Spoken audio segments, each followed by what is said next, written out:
While working at a hardware store in Endicott, New York, 32-year-old divorcee Holly Patterson had seen her share of strapping men walk through the doors. But in January of 1999, one of those studs came to stay. I was supervising head cashier, and I noticed a guy just started working. He was handsome and kind of caught my eye. His name was Brian Angel, and from what Holly could tell, the 29-year-old more than lived up to his name. He just seemed friendly and used to come in with his daughters a lot, and I just thought that was sweet. And all the girls thought, what a great guy. But like most perfect men, Brian was perfectly taken. He was married and she was beautiful, and he treated her great. I mean, he just seemed like the all-around good guy, perfect husband, great dad. And after a difficult divorce, Holly, too, was focused on being a great parent to her own daughters, 8-year-old Alexis and 2-year-old Peyton. After my ex and I separated, I just took the time to be myself. I really just wanted to be alone, to raise my kids. Still, every time Holly saw Brian with his family, she couldn't help but hope that her own Mr. Perfect might still be out there. Then one day, a glimmer of hope. I was out in the break room and Brian had come out and he said, I'm in the middle of a horrible separation. I was really taken back because I thought they had the perfect life. Over the next 6 months, the co-workers became friends as Brian filled Holly in on his far from perfect marriage. Brian told me that his wife would just instigate fights with him and tear him down. So I said, well, what are you gonna do? You know, you got those kids and everything. I know it's not easy. I felt horrible for him, and I kind of started getting a soft spot for him. And in the fall of 2000, after Brian finalized his divorce, Holly felt comfortable taking the relationship to the next level. That's when Mr. Nice Guy turned into Mr. Wonderful. He seemed like Prince Charming. He opened the car door for me. He would buy me flowers for no special reason. He'd take me to dinner. I finally felt like a princess. Best of all, Brian was terrific with Holly's children. He had his 4 daughters come over to introduce to my daughters, and all 6 of them were playing, and they were all getting along well. I thought he was really cool. He was fun to be around. He was like a big kid, and I looked at him more like a friend. In June of 2001, after crashing on friends' couches for the past 6 months, Brian hinted at moving in with Holly and her daughters. I thought, if he just stays on the couch and he looks for a place to stay, I can tolerate it for a week or 2. After Brian had moved in, everything seemed to be going great. He was there for the girls. It just seemed like a perfect setup.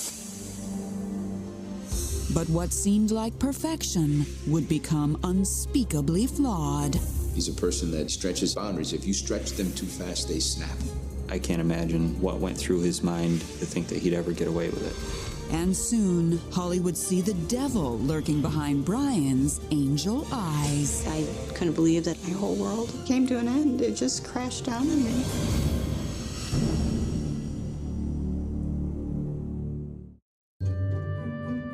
In the summer of 2001, Holly Patterson and her boyfriend Brian Angel were the picture of blended family perfection. Brian usually would get his 4 girls once or twice during the week and then every other weekend. Of course, my daughters looked forward to spending time with his girls. He would let us do whatever we wanted. Brian was like my buddy. We had the perfect life. We were like the Brady Bunch, just all girls. But circumstance was about to test their new family bonds. Brian lost his job at the hardware store. He kind of butted heads with one of the managers out there. It did hit the household income a little bit. So we kind of had to make cutbacks, and it became a little bit of a struggle. Brian reassured Holly that he'd land another job quickly. But in the meantime, he'd make himself useful by babysitting the girls after school. It was comforting knowing that Brian was home with the girls while I was at work. I knew he was taking good care of them. making dinner, and the house was clean. He did everything for Holly's girls. Brian talked about them all the time. He absolutely adored the two. In fact, there was little Brian wouldn't do for the benefit of the girls.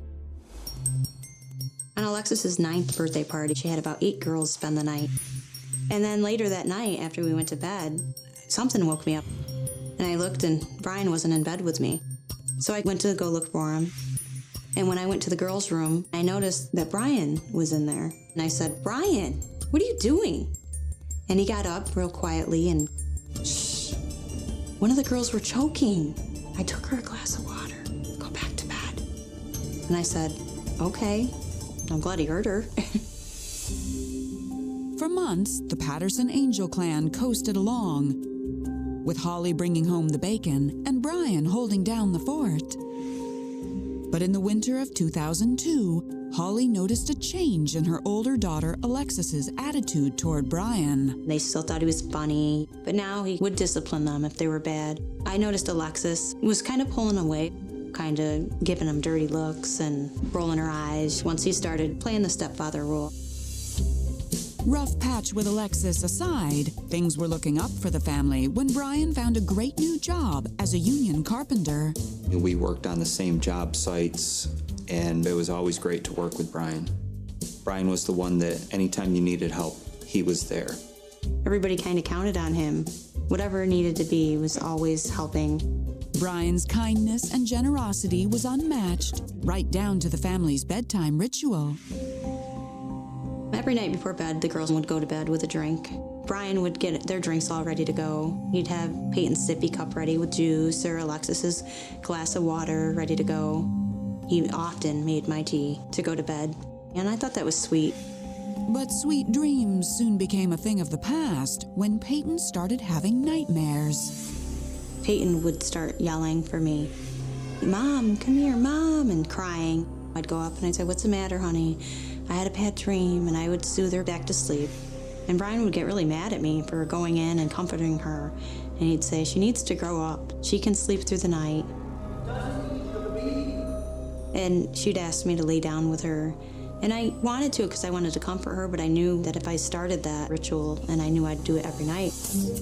Meanwhile, Holly was developing some strange sleeping problems herself. Brian had started remodeling a couple of the rooms, and I didn't know if it was allergies or something from dust kicking around, but sometimes it was really hard to wake up in the morning, and I would get to work and say, "I don't know what's wrong with me. I don't feel like I can function. I'm just so tired." But dust and drowsiness seemed a small price to pay for Brian's hard work on improving her family's home. Brian was passionate about what he did, so he worked really hard doing stuff around the house. He finished the kitchen for me. He treated me and the girls like gold. But Brian's motives would prove to be anything but selfless. Nobody really knows what happens in the middle of the night when he's out lurking in the dark. And soon Holly would discover just how heartless her Mr. Wonderful could be. She would not stay at the house. She feared him. I just felt like I was in the middle of a nightmare. Everything was spinning. Like, what is going on?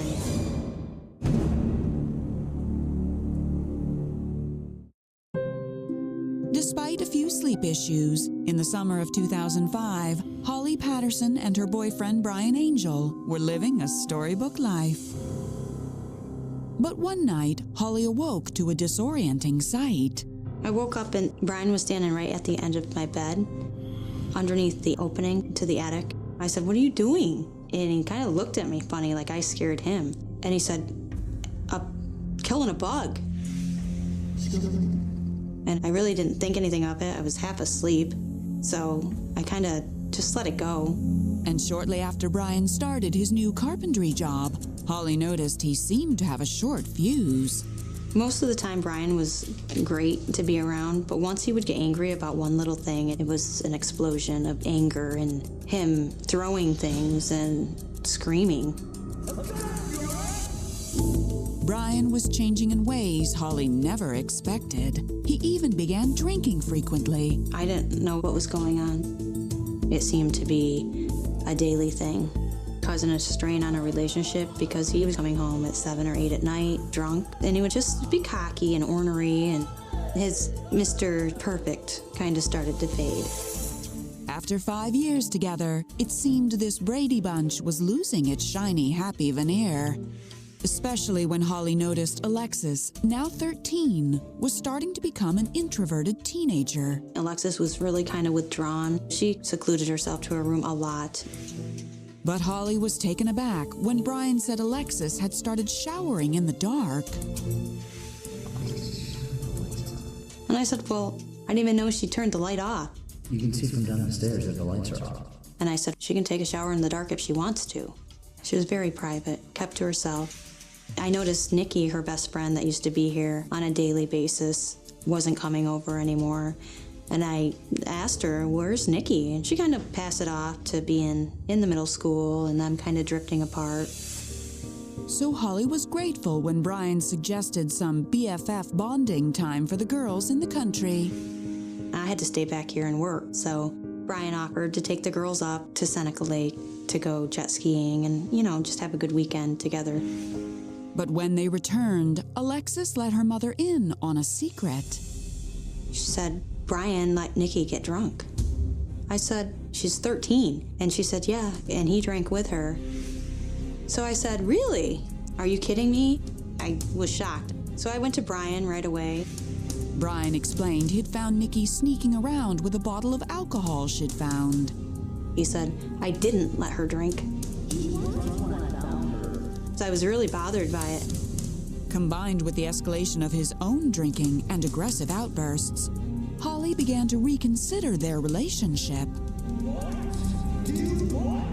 And I gave him the ultimatum. I said, you can't be the man that you were when I first met you. I said, I don't want to be with you. I promise, I'm done. And he said, I promise, I'll change, I promise. To Holly's relief, Brian took her ultimatum seriously, and the next 3 years flew blissfully by. And in May of 2008, in front of a crowd of hundreds at a local racetrack, Brian asked Holly to become his Mrs. Angel. So, Holly? Will you be my wife? And I said yes. And everybody was cheering. My daughters were so excited for me. They were very happy. They hugged me, they hugged Brian. After 8 years together, Holly and Brian finally tied the knot with all 6 of their daughters standing by their sides. The whole family was at the wedding, so it was nice to just have everyone together. And the newlyweds couldn't have been happier when Holly discovered she was pregnant 8 months later, this time with a boy. When their son Dallas was born in December 2010, Holly felt blessed to be living her dream. This time being pregnant just meant the world to me, with Brian being there and being so loving, and I just knew that this just is perfect. But that summer, Holly's perfect life would take a devastating turn. While Peyton stayed home with Brian, Holly took Alexis to get settled in for her first year at college. I spent the day with Alexis, at her school, and I noticed that Peyton had texted me. And I looked at it and it said, Mom, you need to call me. This is an emergency. Holly's heart leapt into her throat, and she immediately called Peyton. And the way she answered the phone was odd to me because she kind of was in a whisper. And I said, what is going on? What are you doing? What Peyton said next would turn Holly's future dreams into an utter nightmare. If she could have killed him, she would have right there. I said, you need to get out of the house. You need to leave that house right now. If you have a story for Who the Bleep and would like to appear on the series, go to investigation.discovery.com. On the night of March 25th, 2011, while away with her daughter Alexis, Holly Angel received an emergency call from her youngest daughter, Peyton. She goes, I can't talk. I'll call you back. I said, don't do this to me. I said, text me or something. So I hung up with her, frantic. Is she hiding from somebody? Is something happening to her? Do I call 911? What do I do? What if she doesn't text me? After several heart-pounding minutes, Peyton's text finally came through, and what she had to say nearly dropped Holly to her knees. She said, "Mom, Brian's walking around the house naked, telling me to get in the shower and saying he is gonna get sexual favors." I said, "Oh my God, Peyton." And I'm panicking. I said, "You need to get out of the house. You need to leave that house right now." And I said, "Start walking like you're walking to your dad's house. I'll get a hold of Grandma and tell her to come pick you up." I was really scared because if Brian looked out his window, he could see me walking. Within minutes, Peyton was safe in her grandmother's care, and Holly began to process what her youngest daughter had said. I said to Alexis, "Has he ever said or done anything like this to you?" And she put her hands over her eyes and she just started crying. And I just said, "What is going on?" And she said, "He's doing it to Peyton too." Holly was stunned to learn that Brian had been preying on Alexis and her sister for 10 years. Her heart crumbled as Alexis confessed that Brian used to watch her shower from a vent in the attic. I knew that he was up there. So I decided after that I would just shower in the dark. It really scared me. And I thought, well, what was he doing when I woke up that day? Was he jumping up into that attic? So all these memories are coming back of things that just seem strange, out of place. But nothing could have prepared Holly for what Alexis would say next. Sometimes I woke up in the middle of the night and my pants were down. When I woke up in the morning, I would see Brian in my room, and he would always get real jumpy if I woke up while he was in there. And it just, scared me. And I said, "Honey, I'm so sorry." Holly's mind raced as she thought back through Brian's behavior over the years. Things I couldn't put my finger on, and now they made perfect sense. When Peyton would wake up in the middle of the night, screaming, with him helping us get ready for bed with drinks, I think he very well could have been putting sleeping pills in our waters at night. I was devastated. Everything I thought I knew of him, the dream that I thought I lived in, my whole world came to an end. It just crashed down on me. Holly immediately contacted the girl's father, who alerted the police. And on March 27, 2011, Brian Angel was arrested for sexual abuse in the first and second degree. We all, just cried.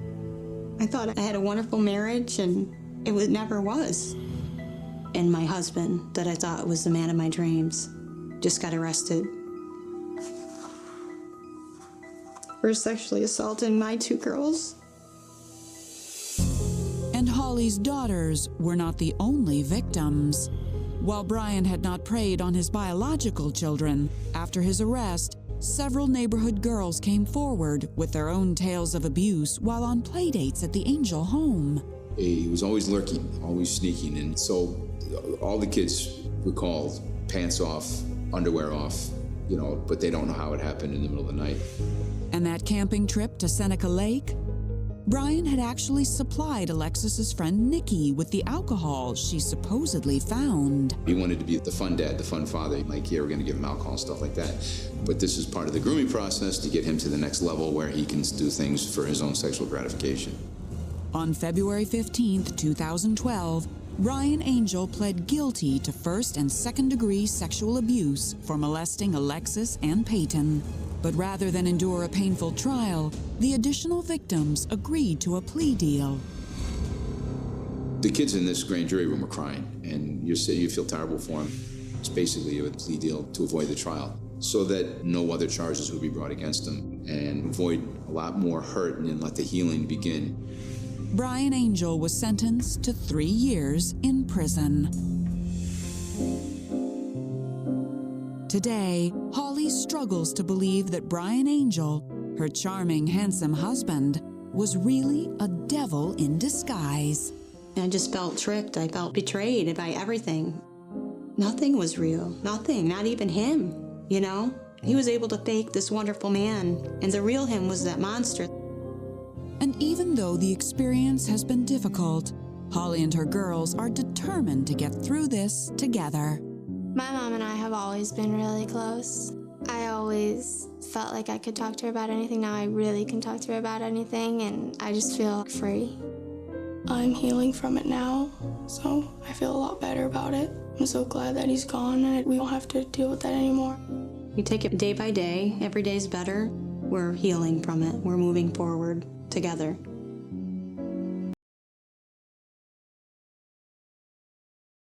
Single mom Anna Torres adored her 3-year-old daughter, Elizabeth.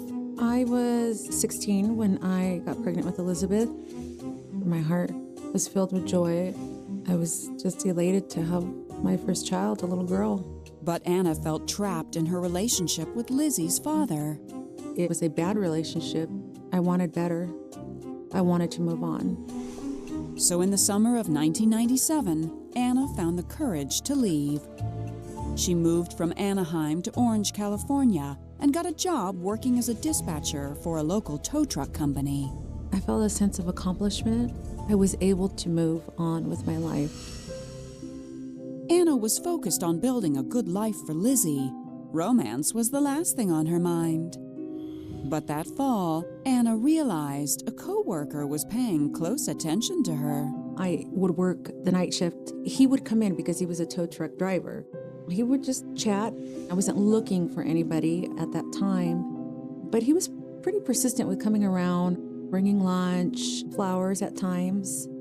Kind of made me think, he seems like a really nice guy.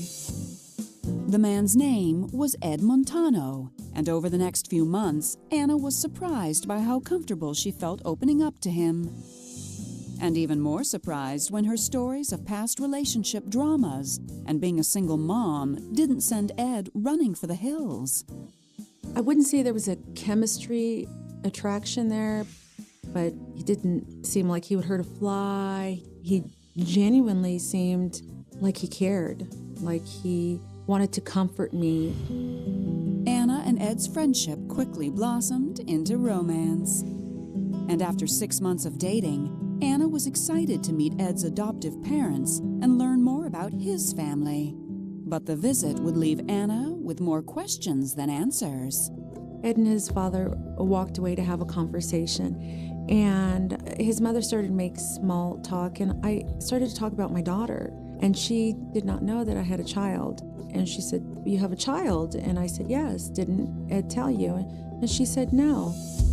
And so I was disappointed, didn't understand. He just seemed to be so accepting of Lizzie and loving. Anna was heartbroken by Ed's glaring omission, and she wondered why would adoptive parents have such strong feelings about stepkids. Ed told me that his parents were very old-fashioned and wanted to see him get married, then have a child, because Ed had been married previously with 2 stepchildren. I felt that they looked at it as, oh boy, here we go again. Being married with stepkids, it's not going to work out. Ed assured Anna that his mother's views were not his own. And 6 months later, when Anna discovered she was pregnant and Ed suggested they get married, any doubts Anna felt about Ed's commitment disappeared. I just wanted to say, hey, I did the right thing, and I've moved on, and he's so good. And, you know, he's really soft, and he's gentle, and he's quiet. She thought Ed was the nice guy, and he was going to take care of her, and they were going to raise his family together. So in January of 1998, Anna and Ed tied the knot in a no-frills ceremony at City Hall. Being 4 months pregnant, I didn't want to have a big wedding. I was excited about the fresh start. I desired to be, married in a committed relationship with somebody who said that he loved me. And I was happy. I was happy. And when Anna gave birth to a son, she counted her blessings. I felt it was only right to name him after his father. And when he held him in his hands, he cried. I was happy to see him, to be happy. But Ed's gentle facade was hiding too many sinister secrets to count. Behind closed doors, he was a monster. Secrets that would tear Anna's small family to shreds. I told him that this confession was going to be under confidentiality, but confidentiality has its limitations. He was a different man than what I had known. The clean-cut guy who volunteers in the community, nobody suspects that person.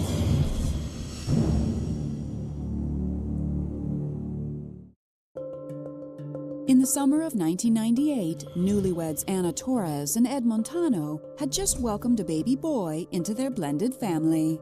It was a fresh start for all of us. We became a family of 4. Anna and Ed and Elizabeth and little Eddie, they just seem to be a beautiful family. And when Ed announced he was going to pursue his dream of becoming an EMT, Anna couldn't have been more supportive. Ed said that he wanted to become an EMT because he wanted to be home there more for the kids. He took pride in being part of a team. I think that was important for Ed to look good in his community. But Ed worked the night shift and Anna worked days, so theirs was a tough schedule to keep. Ed and I were like 2 ships passing in the night. He said he preferred the night shift because there was more activity, there was more action, and he seemed to flourish in that. And as the next several years passed, Anna also realized that she and Ed had very different ideas when it came to parenting their children. When I would get home from work and make dinner, I noticed that both of their appetites started to change. So I would ask them, and they said, "Oh, well, Dad took us to eat." And he would say, "Oh, you know, they're kids, they want some fast food." And Ed wasn't just spoiling the kids' appetites. When I would come home, there would be these new gadgets, the cell phone, a karaoke machine, a video game. It was always something that we couldn't afford, but yet he felt a necessity to buy these for the kids. He was wanting to spoil them, which I could understand, but what I couldn't understand was he wasn't teaching them any values. He wasn't saying, okay, well, you know, you have to earn this by doing this.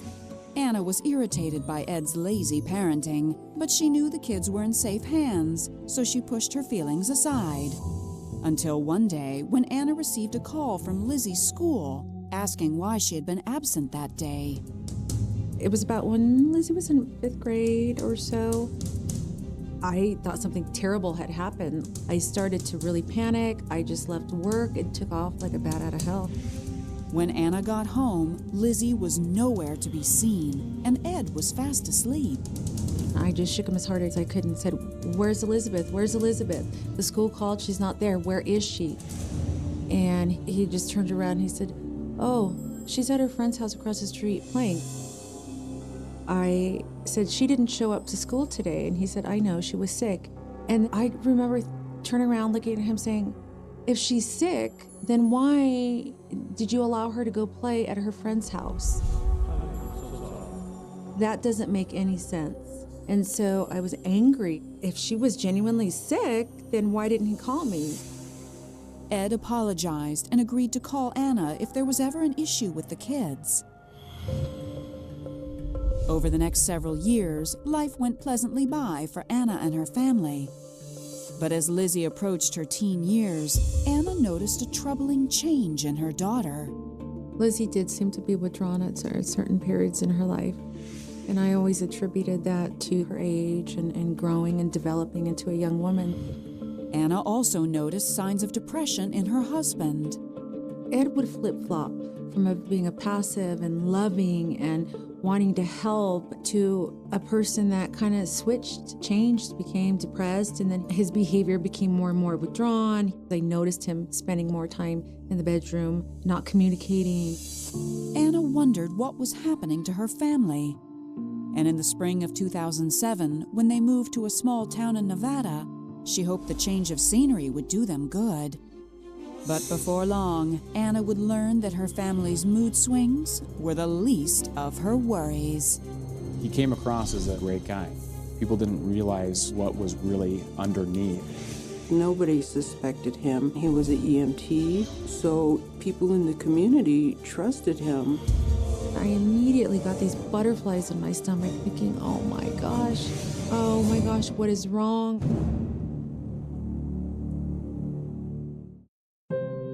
By the winter of 2008, Anna Torres and Ed Montano had been married for nearly 10 years, but they had become more focused on their children than on their own relationship. I was occupied with working and making dinner, taking the kids to their functions at school. Ed didn't have a desire to participate in any functions unless it was with our kids. Anna didn't really mind. After all, Ed was a loving father, but his tendency to be a pushover as a parent was becoming increasingly frustrating to her. Ed would come to Lizzie's defense, wonder if I disciplined her. So if I told her that she was grounded for one day and the next day I'd come home from work and where's Lizzie? Oh, well, she's, at so-and-so's house or doing something. Anna was irritated at the parental sabotage and annoyed that she always had to play the role of strict parent as well as deal with the repercussions. Lizzie's grades started to slip, and I let Lizzie know that it was really important to keep her grades up. And if she could not do that, she was going to have to miss a couple of dancing lessons until we could get her back on schedule. I remember her just reacting like it was the end of the world for her. Just crying and saying, no, I love going to dance. I love singing, Mom. I'll keep my grades up. Anna thought Lizzie was struggling with typical teen angst, but on February 4th, 2008, Anna received a call that would prove her 14-year-old daughter was dealing with something far more serious. I was at work and I got a phone call, and it was the school nurse. And I said, is Lizzie okay? And she said, you need to come down to the school. I need to talk to you. And I immediately got these butterflies in my stomach thinking, oh my gosh, what is wrong? So when I got down to the school, I had gone in the nurse's office. Lizzie looked at the nurse and she started to cry. And the nurse told her, it's okay. You can tell your mom. And she told me, Dad's been touching me and he's been doing it for a long time.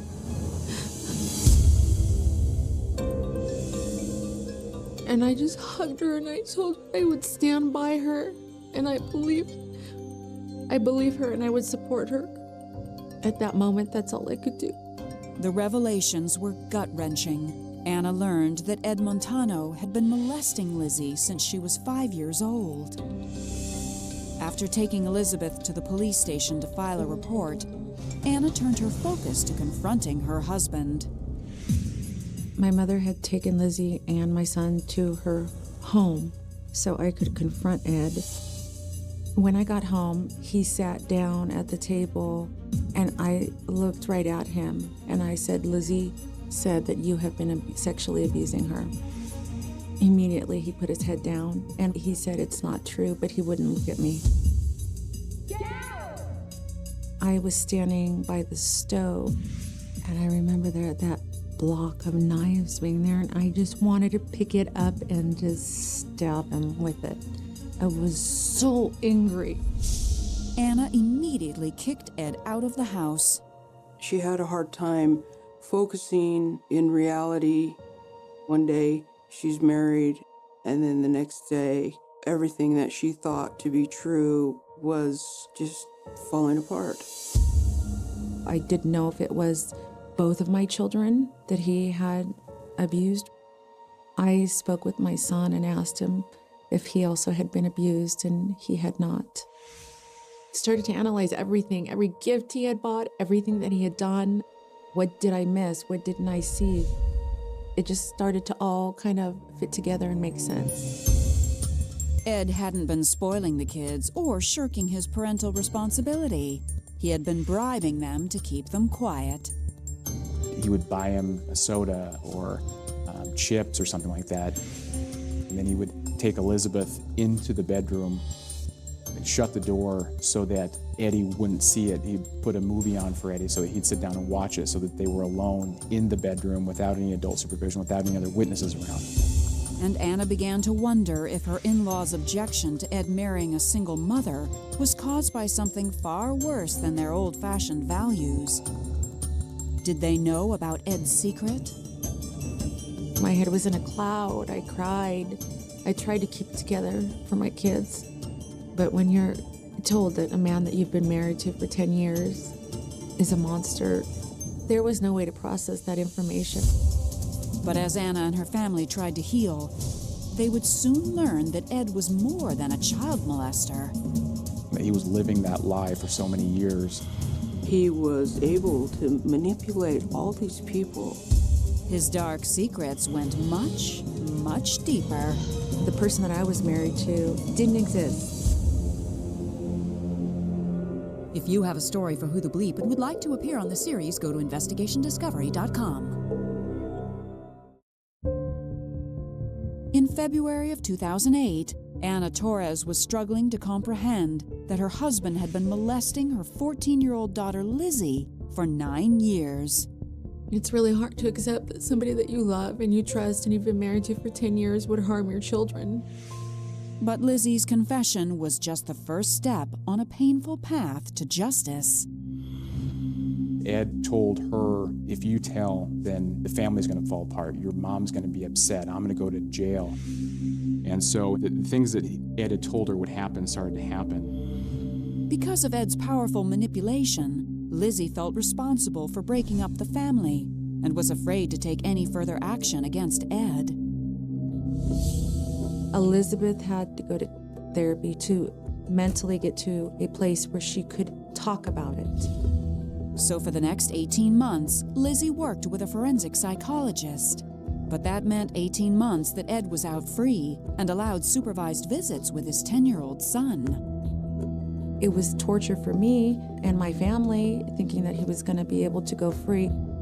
It was a stressful time, trying to deal with him still being out on the street. It was hard for the family. While Lizzie struggled through therapy, Ed was doing some talking of his own. When Ed came to me and started talking about this, I told him that confidentiality has its limitations. He admitted that he was doing this to Elizabeth. Father Jorge ended up coming forward and telling the police about what he had been told. But without a victim to testify, this is what happened to me, then the case really can't go forward. Worried for her daughter's safety, Anna decided to keep tabs on Ed's whereabouts and was sickened by what she discovered. I was informed that he was dating a woman that had 3 children and had actually moved in with her and her children. He was living in this neighborhood where there's parks on 2 different sides and children crossing his house on a daily basis. And when Elizabeth realized that what she went through could happen to someone else, she found the courage to press charges. On April 29, 2010, Ed Montano was arrested and charged with 3 counts of open and gross lewdness. Elizabeth was incredibly brave in this whole process. Sitting in a courtroom full of strangers with the person who's been abusing you, the person who should have protected you.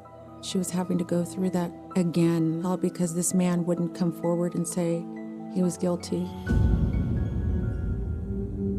In October of 2010, with Lizzie's testimony, Ed was convicted on all 3 counts and sentenced to 3 years in jail.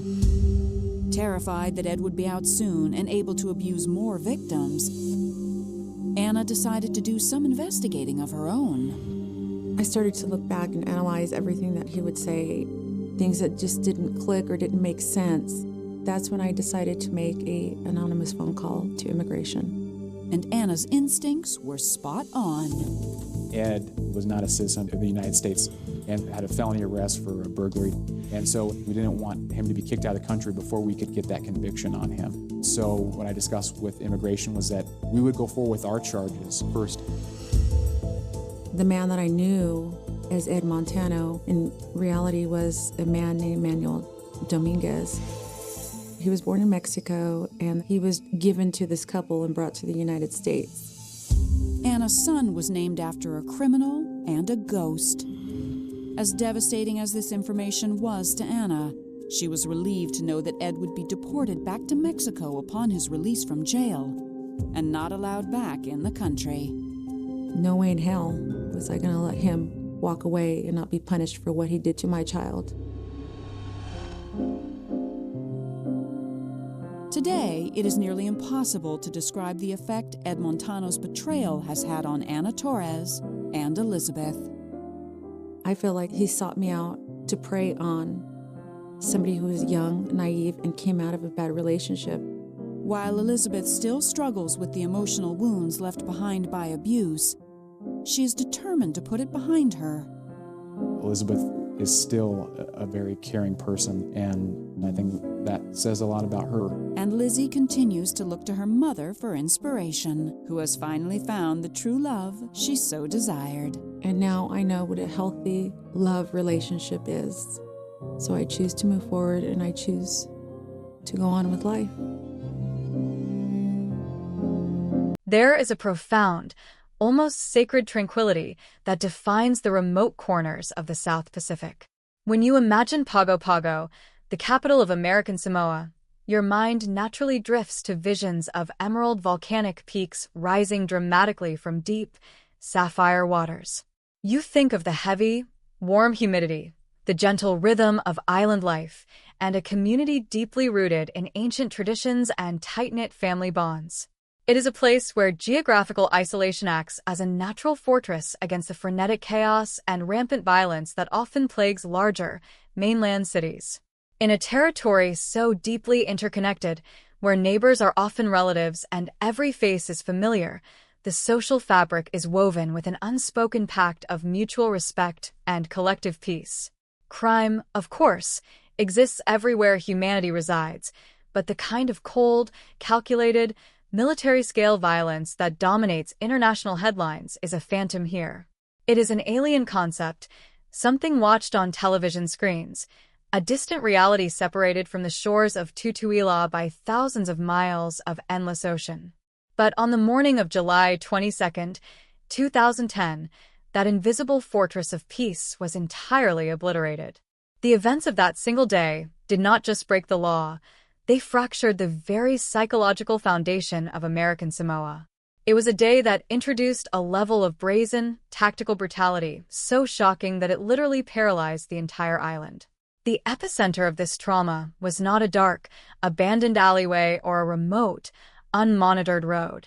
It was the very heart of the island's legal system, the immediate exterior of the temporary High Court of American Samoa. This location is paramount to understanding the sheer audacity of the crime.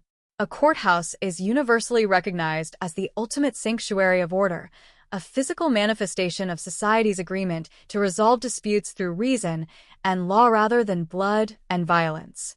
To launch an attack at the steps of a courthouse is to declare war not just on an individual, but on the entire institution of justice. On this particular Thursday, the air around the temporary High Court was thick with the usual tropical heat and the routine administrative hum of legal proceedings.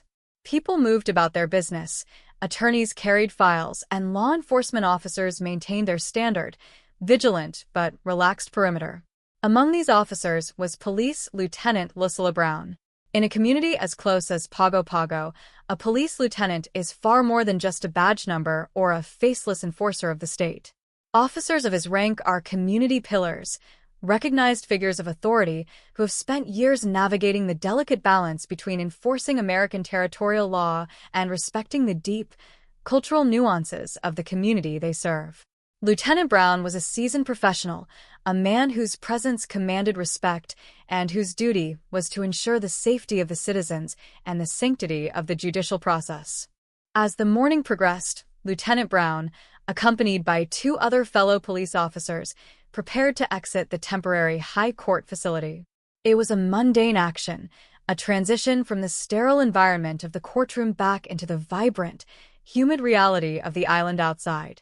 They walked together, likely discussing the proceedings of the day, their minds focused on the bureaucratic machinery of the law. They had absolutely no reason to suspect that they were walking directly into a meticulously planned ambush. Waiting in the unseen periphery, cloaked by the mundane surroundings of the courthouse exterior, was Siamo Jr. He was not there by accident. He was not a victim of sudden, uncontrollable rage passing by on the street. He was a man lying in wait, and he brought with him an instrument of sheer devastation, a military-grade weapon. The presence of such a firearm in this context is a jarring anomaly. Military-grade weapons are designed for battlefields. They are engineered to deliver maximum kinetic energy, to pierce defenses, and to end human life with brutal, rapid efficiency. To hold such a weapon outside a civilian courthouse in a peaceful island territory requires a terrifying level of premeditation and an absolute disregard for human life. The moment the doors opened and Lieutenant Brown emerged into the open air with his two colleagues, the atmosphere of Pago Pago was violently torn apart. Siamo Jr. did not hesitate. He did not issue a warning. From a horrifyingly close range, he unleashed a barrage of high-velocity gunfire directly at the officers. The concussive roar of the military weapon echoing off the walls of the temporary courthouse must have been deafening, a catastrophic sound that shattered the morning routine and plunged the immediate area into absolute chaos. At point-blank range, the devastating power of the weapon left no room for evasion or defense. The officers, caught completely off guard in a place where they were supposed to represent untouchable authority, were instantly cut down. The primary target of this overwhelming violence bore the immediate and fatal brunt of the assault. Lieutenant Lucilla Brown was struck directly. The catastrophic trauma inflicted by the high-powered ammunition was insurmountable. He collapsed to the pavement, his life extinguished almost instantaneously upon the concrete steps of the institution he was sworn to protect. There was no time for emergency medical intervention to save him. The sheer physics of the ambush dictated a lethal outcome the moment the trigger was pulled. Beside him, the nightmare continued to unfold. The two other officers, caught in the lethal spray of the ambush, were also struck. Though they did not perish on the spot like their commanding officer, they suffered incredibly severe, life-threatening injuries. As the gunfire ceased and the acrid smell of gunpowder rolled through the humid tropical air, the scene left behind was one of unimaginable carnage. Blood stained the ground outside the high court. 3 men sworn to uphold the law lay decimated by a sudden, inexplicable act of terror. The immediate aftermath of the shooting was characterized by a profound, suffocating paralysis that gripped the entire island. As news of the assassination spread across the territory, disbelief quickly morphed into intense trauma. For the civilian population, the realization that an execution-style shooting could occur in broad daylight at the courthouse meant that the fundamental rules of safety had been rewritten. If the police, armed and standing at the halls of justice, could be slaughtered with such impunity, no one felt safe. For the law enforcement community of American Samoa, the psychological blow was devastating. Police departments in tight-knit territories operate like extended families. The loss of Lieutenant Brown was not just the loss of a colleague or a superior officer, it was the violent theft of a brother. Furthermore, the ambush sent a chilling message to every badge-wearing officer on the island. The uniform you wear has made you a target. The police force was thrust into a state of high alert, grappling with profound grief, while simultaneously having to secure a crime scene that felt like a localized war zone. The island was locked down, the sense of security irreparably shattered. But the assassination of Lieutenant Lucilla Brown was only the catalyst for a much longer, darker, and incredibly complex journey. The apprehension of the shooter, Siamo Jr., did not bring an immediate sense of closure. Instead, it triggered a legal and cultural crisis unlike anything the territory had ever seen. The brutality of the crime, a premeditated ambush using military hardware to assassinate a high-ranking police officer outside a courthouse, demanded the harshest possible response from the judicial system. The government of American Samoa, outraged and seeking ultimate retribution for the slain lieutenant, made an unprecedented decision. For the first time in the modern history of the territory, prosecutors officially requested the application of the death penalty. They sought to have Siamo Jr. executed for his actions. This decision, born of immense grief and a desire for absolute justice, immediately slammed into a bizarre and seemingly insurmountable bureaucratic wall. It exposed a massive, astonishing void within the legal infrastructure of American Samoa. While the statutes on the books technically allowed for capital punishment, the practical reality was completely different. The island of American Samoa had not carried out a single execution since the year 1939. For over 7 decades, the ultimate punishment had been nothing more than a theoretical concept gathering dust in legal archives. Because the death penalty had been practically abandoned for generations, the territory possessed absolutely zero infrastructure to carry it out. The government realized, to their deep frustration, that they had demanded a punishment they were physically incapable of inflicting. There was no electric chair hidden away in a territorial prison. There was no gas chamber. There were no protocols, no trained medical personnel, and no legally procured chemicals required to administer a lethal injection. The territory found itself in a paradoxical nightmare, possessing the legal authority to sentence a man to die, but completely lacking a legal, humane, and constitutional method to end his life. This profound logistical failure ground the wheels of justice to a painful, agonizing halt. What should have been a straightforward, albeit tragic, murder trial morphed into an excruciating legal quagmire. For years, the case of Siamo Jr. would languish in the courts. Endless debates would rage between prosecutors, defense attorneys, and judges over how, or even if, the territory could legally execute the defendant. For 6 long years, the family of Lieutenant Lucilla Brown, the surviving officers who still bore the physical and mental scars of the ambush, and the community at large were forced to endure this agonizing limbo. The legal system, the very entity Lieutenant Brown died serving, appeared paralyzed, unable to deliver the justice it had promised. The story of the 2010 High Court shooting is not just a recounting of a tragic loss of life. It is an exploration of a system pushed to its absolute breaking point. It forces us to ask deep, uncomfortable questions about the nature of justice when modern legal mechanisms completely fail. How does a community heal when the courts cannot provide a resolution? As we will see, the answer to this seemingly impossible gridlock would eventually come not from the gavels and statute books of the American judicial system, but from the deep, ancient roots of the very island where the blood was spilled. It would take 6 years of legal stagnation before the ghost of Lieutenant Brown could find rest, concluding in an extraordinary moment where modern prosecution bowed to the immense emotional weight of ancient Samoan tradition. But before we can understand that unprecedented resolution, we must look closer at the man who was taken, the community he served, and the exact mechanics of the tragedy that brought an entire island to a standstill.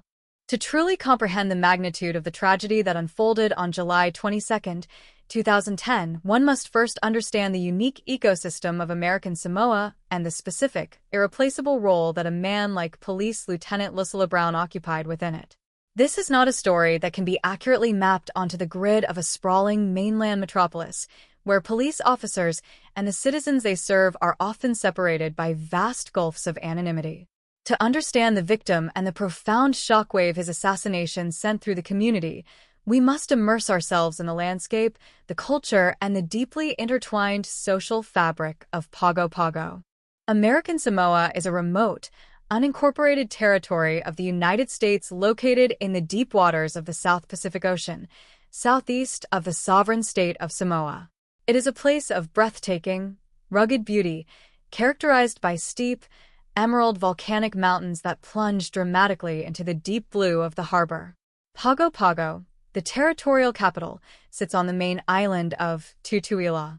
It is wrapped around one of the most spectacular natural deepwater harbors in the world, a geographical feature that has historically made it a point of interest for naval powers, but for the people who live there, it is simply home.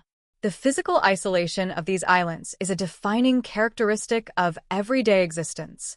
Separated from the continental United States by thousands of miles of open ocean, the territory operates as a self-contained universe. This geographical insulation naturally limits the influx of transient populations and the transient crime waves that often plague mainland cities. In American Samoa, the population is relatively small, incredibly stable, and deeply rooted in the land. This profound physical isolation has perfectly preserved and nurtured a cultural framework that is essential to understanding the gravity of this crime. The islands are governed not just by the territorial and federal laws of the United States, but equally, if not more so, by Fa Samoa, the traditional Samoan way of life. FA Samoa is an intricate, centuries-old socio-political system based on deeply held values of respect, family, and community harmony.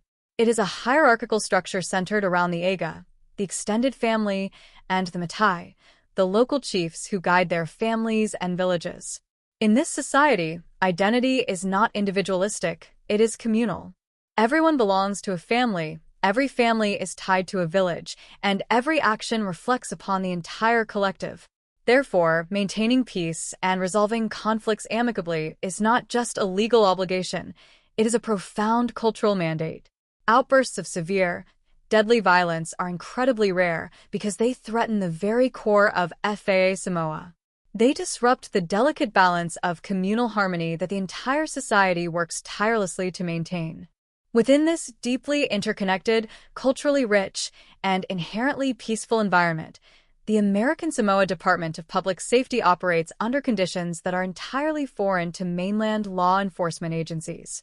In a community where almost everyone knows everyone else, or is at least separated by only a single degree of relation, a police officer is never merely an anonymous agent of the state.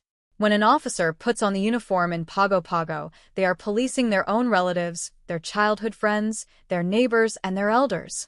This dynamic fundamentally shifts the nature of police work. It cannot rely solely on coercion or the strict, unyielding application of statutory law. True authority in American Samoa must be earned through profound respect, deep cultural understanding, and the ability to navigate the complex intersection of American legal statutes and traditional Samoan customs. To rise through the ranks of such a unique police force to become a police lieutenant is a monumental achievement. It speaks volumes about the character, the resilience, and the diplomatic skill of the individual. Lieutenant Lucilla Brown was one of these rare individuals. Holding the rank of lieutenant meant that he had dedicated a significant portion of his life to public service.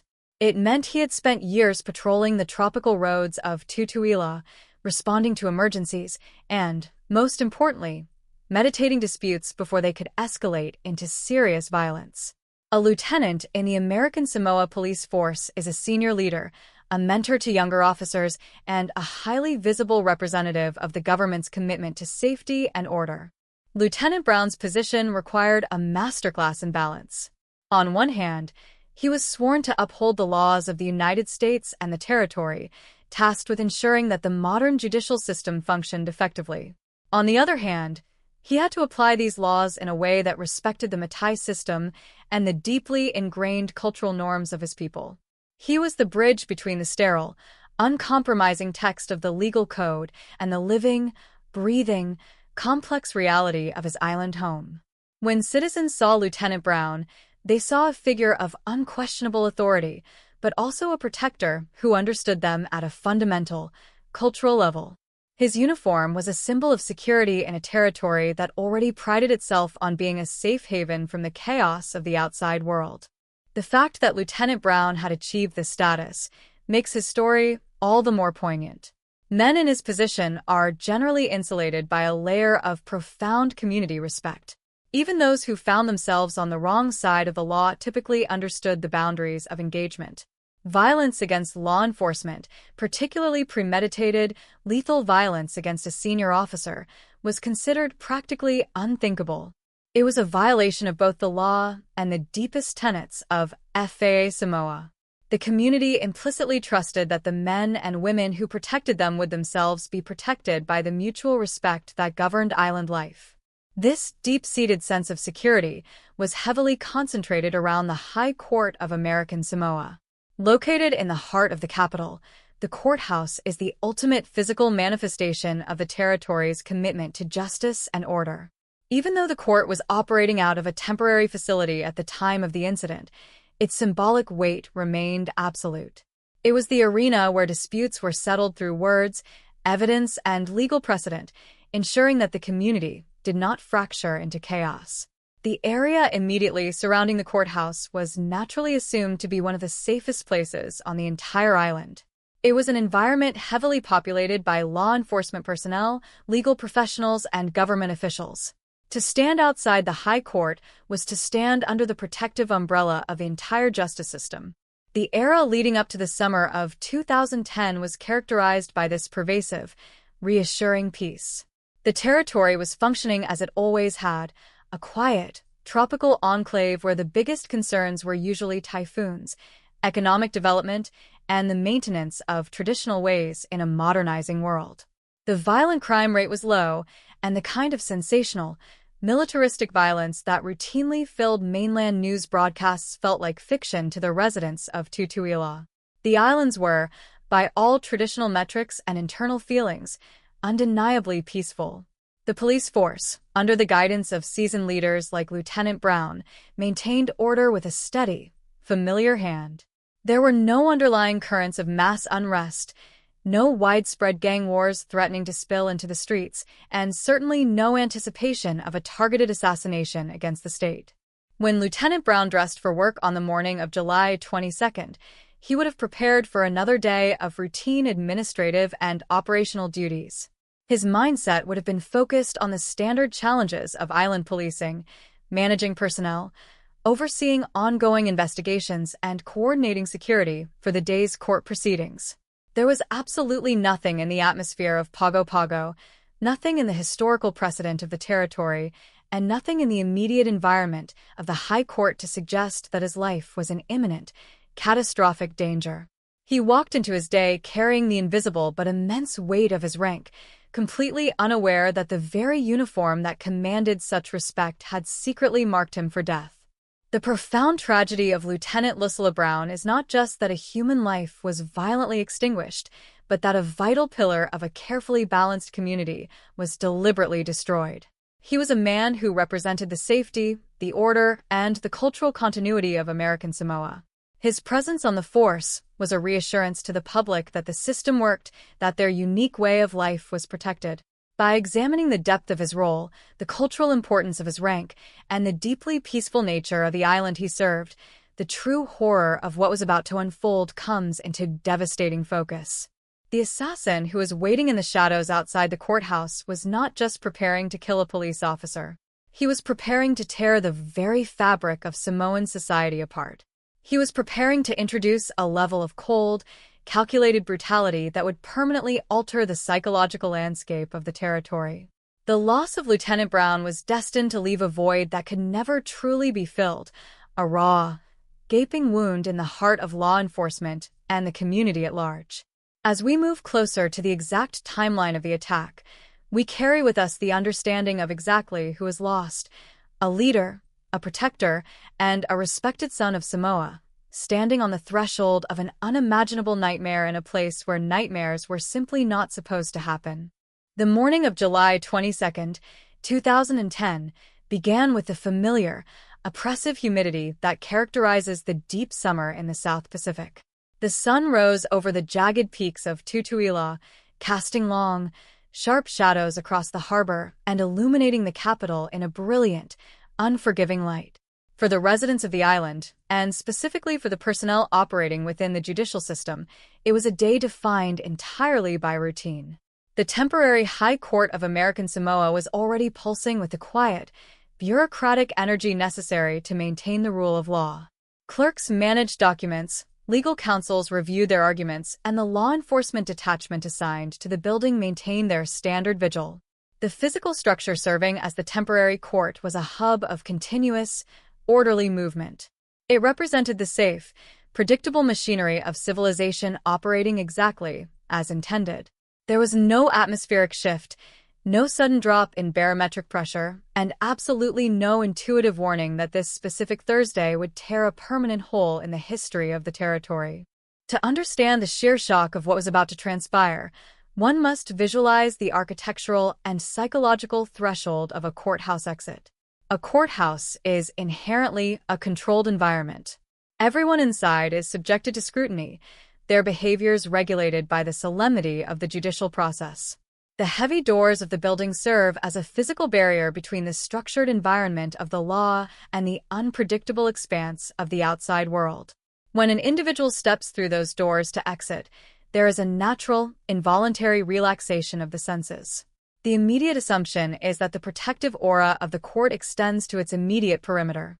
This assumption is deeply ingrained in the minds of law enforcement officers who spend their careers moving in and out of these facilities. Police Lieutenant Lucilla Brown was navigating this exact transition. Having completed his immediate duties within the walls of the temporary high court, he moved toward the exit, accompanied by two of his fellow police officers.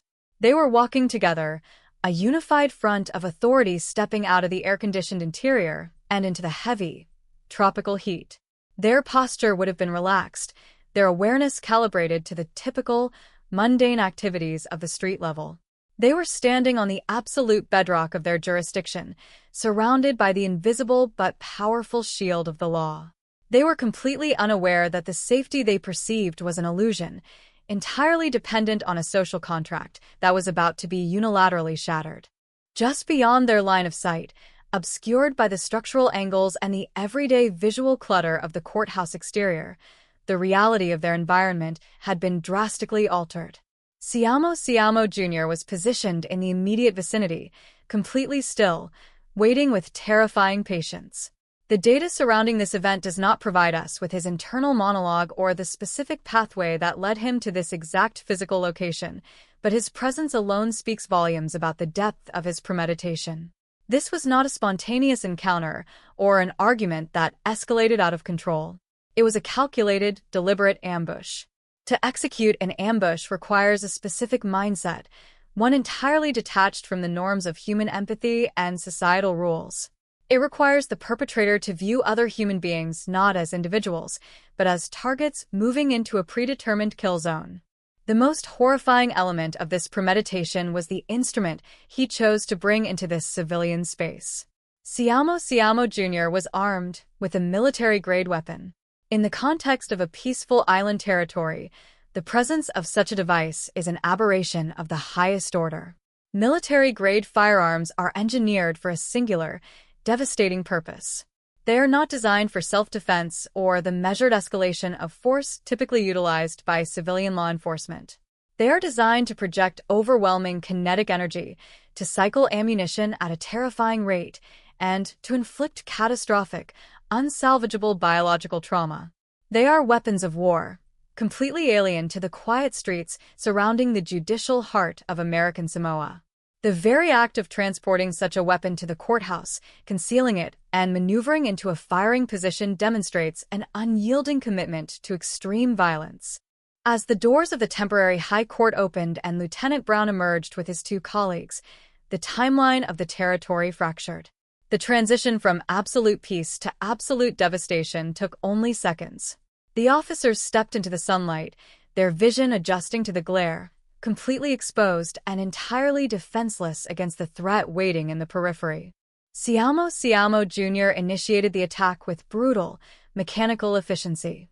There was no confrontation, no exchange of words, and absolutely no opportunity for the officers to identify the threat, let alone draw their own weapons or seek cover. From a horrifyingly close range, the military-grade weapon was discharged. The sheer volume of sound produced by a military firearm discharging at point-blank range in a civilian environment is paralyzing.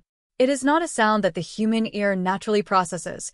It is a concussive blast that overloads the senses and triggers immediate, instinctual terror. The rapid succession of gunshots echoed violently against the facade of the temporary high court, a horrific, unnatural rhythm that instantly obliterated the morning calm. The air, previously thick with humidity and the distant sounds of the harbor, was suddenly saturated with the deafening roar of high-velocity ammunition and the sharp, acrid smell of burning propellant. Because the ambush was executed at such close range, the physical devastation was immediate and absolute. The officers were caught in a concentrated funnel of lethal force. There was no tactical maneuver that could have saved them. The physics of the ambush dictated that the first moments of the attack would be unanswerable. Lieutenant Lucilla Brown, stepping out as a leader and a highly visible representative of the department, absorbed the primary force of the assault. The high-powered projectiles struck him with catastrophic impact. The trauma inflicted by military-grade ammunition is designed to be instantly incapacitating, tearing through tissue and vital structures with devastating energy. Lieutenant Brown did not have the opportunity to fight back or to process the reality of his own assassination. The physiological shock was total and instantaneous. He collapsed onto the pavement immediately outside the doors of the courthouse. The life of a respected officer, a man deeply embedded in the cultural and legal fabric of the island, was extinguished in a fraction of a second, his body falling upon the very concrete steps that represented the foundation of territorial law. The violence of the ambush did not end with the fall of the lieutenant. The lethal spray of the military weapons swept through the immediate space, instantly engulfing the two officers accompanying him. Caught in the same inescapable proximity, they were both struck by the rapid fire. While they were not killed instantly like their commanding officer, the injuries they sustained were incredibly severe. The sheer kinetic energy of the bullets caused massive, life-threatening trauma. They collapsed alongside their fallen leader, critically wounded and bleeding profusely, their bodies bearing the horrific physical evidence of a military-style assault deployed in the heart of their own community. When the firing finally ceased, the immediate aftermath was a tableau of unimaginable horror. The devastating noise of the weapon was suddenly replaced by a heavy, suffocating silence, broken only by the aftermath of the physical trauma. The exterior of the temporary High Court, a space designated for the peaceful administration of justice, had been transformed into a bloody, chaotic crime scene. 3 law enforcement officers lay on the ground, decimated by a sudden and completely unprovoked attack. The concrete was stained with blood, and the air was heavy with the sensory residue of the gunfire. The psychological impact of this moment on the surrounding environment was instantaneous and profound. As the concussive echoes faded, the reality of what had just occurred began to radiate outward from the courthouse steps. For the civilians and legal personnel in the immediate vicinity, the initial reaction was pure, unfiltered terror. The assumption of safety that governed their daily lives had been violently destroyed. The realization that an individual armed with a military weapon could openly execute a senior police officer at the courthouse meant that absolutely nowhere was safe. Panic, pure and instinctive, began to take hold. For the law enforcement community, the transmission of this news was like a physical blow. The report that there was an active shooter at the High Court and that officers were down triggered an immediate, adrenaline-fueled response.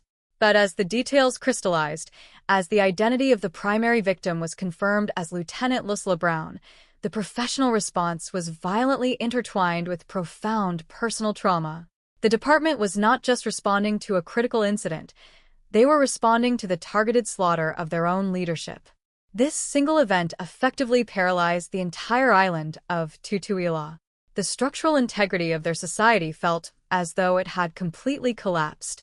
A territory that had long prided itself on its isolation from the vicious, unpredictable violence of the modern world had just been forced to witness an execution-style ambush in its most sacred civic space. The immediate hours following the gunfire were consumed by chaos, fear, and a desperate struggle to secure the surviving officers and lock down the perimeter. But beneath the tactical response, a deeper, much darker realization was setting in. The assassination of Lieutenant Brown was not just a tragic loss of life, it was a brazen, terrifying challenge to the absolute authority of the law. Siamo Jr. had used extreme violence to shatter the protective illusion of the court. By gunning down the police at the very threshold of justice, he had created a wound in the community that went far beyond physical injury. He had introduced a nightmare into the waking hours of American Samoa, leaving behind a legacy of trauma that would immediately plunge the entire legal and cultural system into an unprecedented state of crisis. The echoes of those gunshots would not fade with the morning heat. They would continue to ring out in the courtrooms and the cultural councils of the island for years to come, demanding a reckoning for a crime that had fundamentally altered their world. The aftermath of the shooting at the temporary High Court was not merely a crime scene to be processed. It was a total collapse of the existing social order. As the initial chaos began to subside and the sirens of responding police units fell silent, a cold, heavy reality settled over Pago Pago. The immediate investigation into the assassination of Lieutenant Lucilla Brown was unprecedented in its scope and complexity.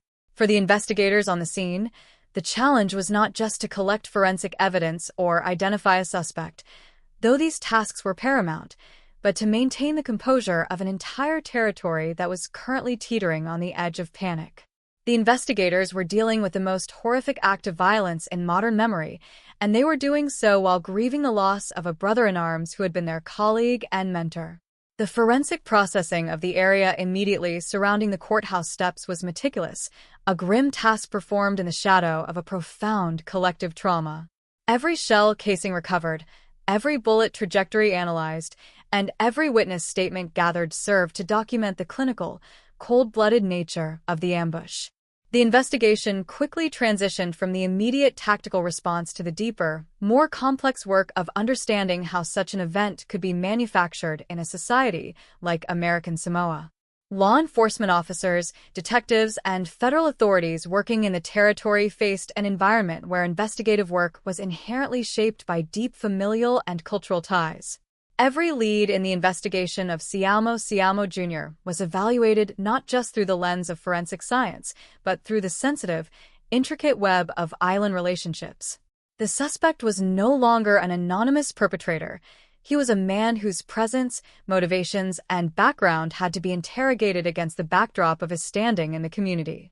This process required a level of professional discipline that was nearly superhuman, as the investigators had to navigate their own justified rage and grief while ensuring that the pursuit of justice adhered to the strictest legal standards. As the investigation deepened, the focus inevitably shifted toward the legal ramifications of the crime.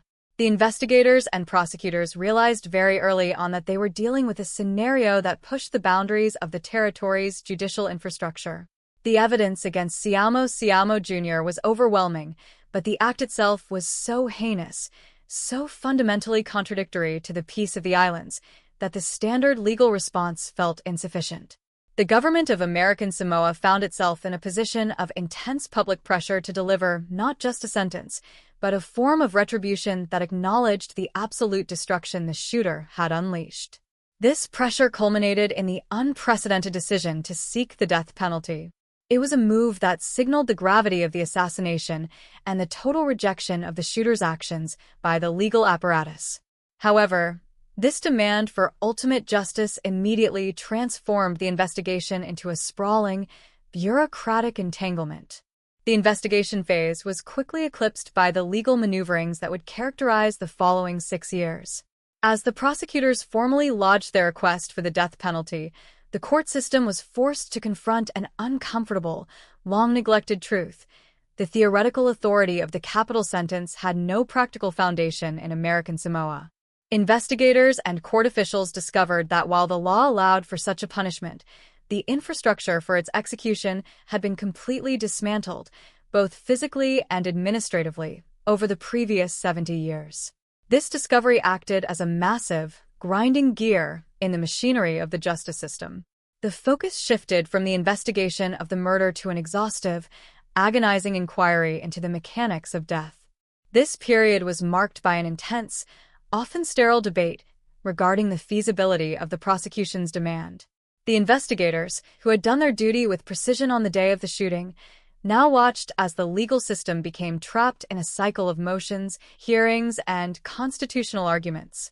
The absence of a method of execution, the lack of a gas chamber, the lack of a lethal injection protocol, and the lack of a legal framework for execution in the modern era meant that the case could not move forward in a traditional manner. The prosecutors, backed by the mandate of the government and the grieving public, persisted in their pursuit, while the defense capitalized on the logistical impossibility of the state's demand. This created a profound, and at times demoralizing, disconnect between the crime that had been committed and the judicial process meant to address it. The investigators remained the steadying force in this long, uncertain period. They were the ones who kept the case files organized, who maintained the integrity of the evidence, and who held the memory of Lieutenant Lucilla Brown as a driving force.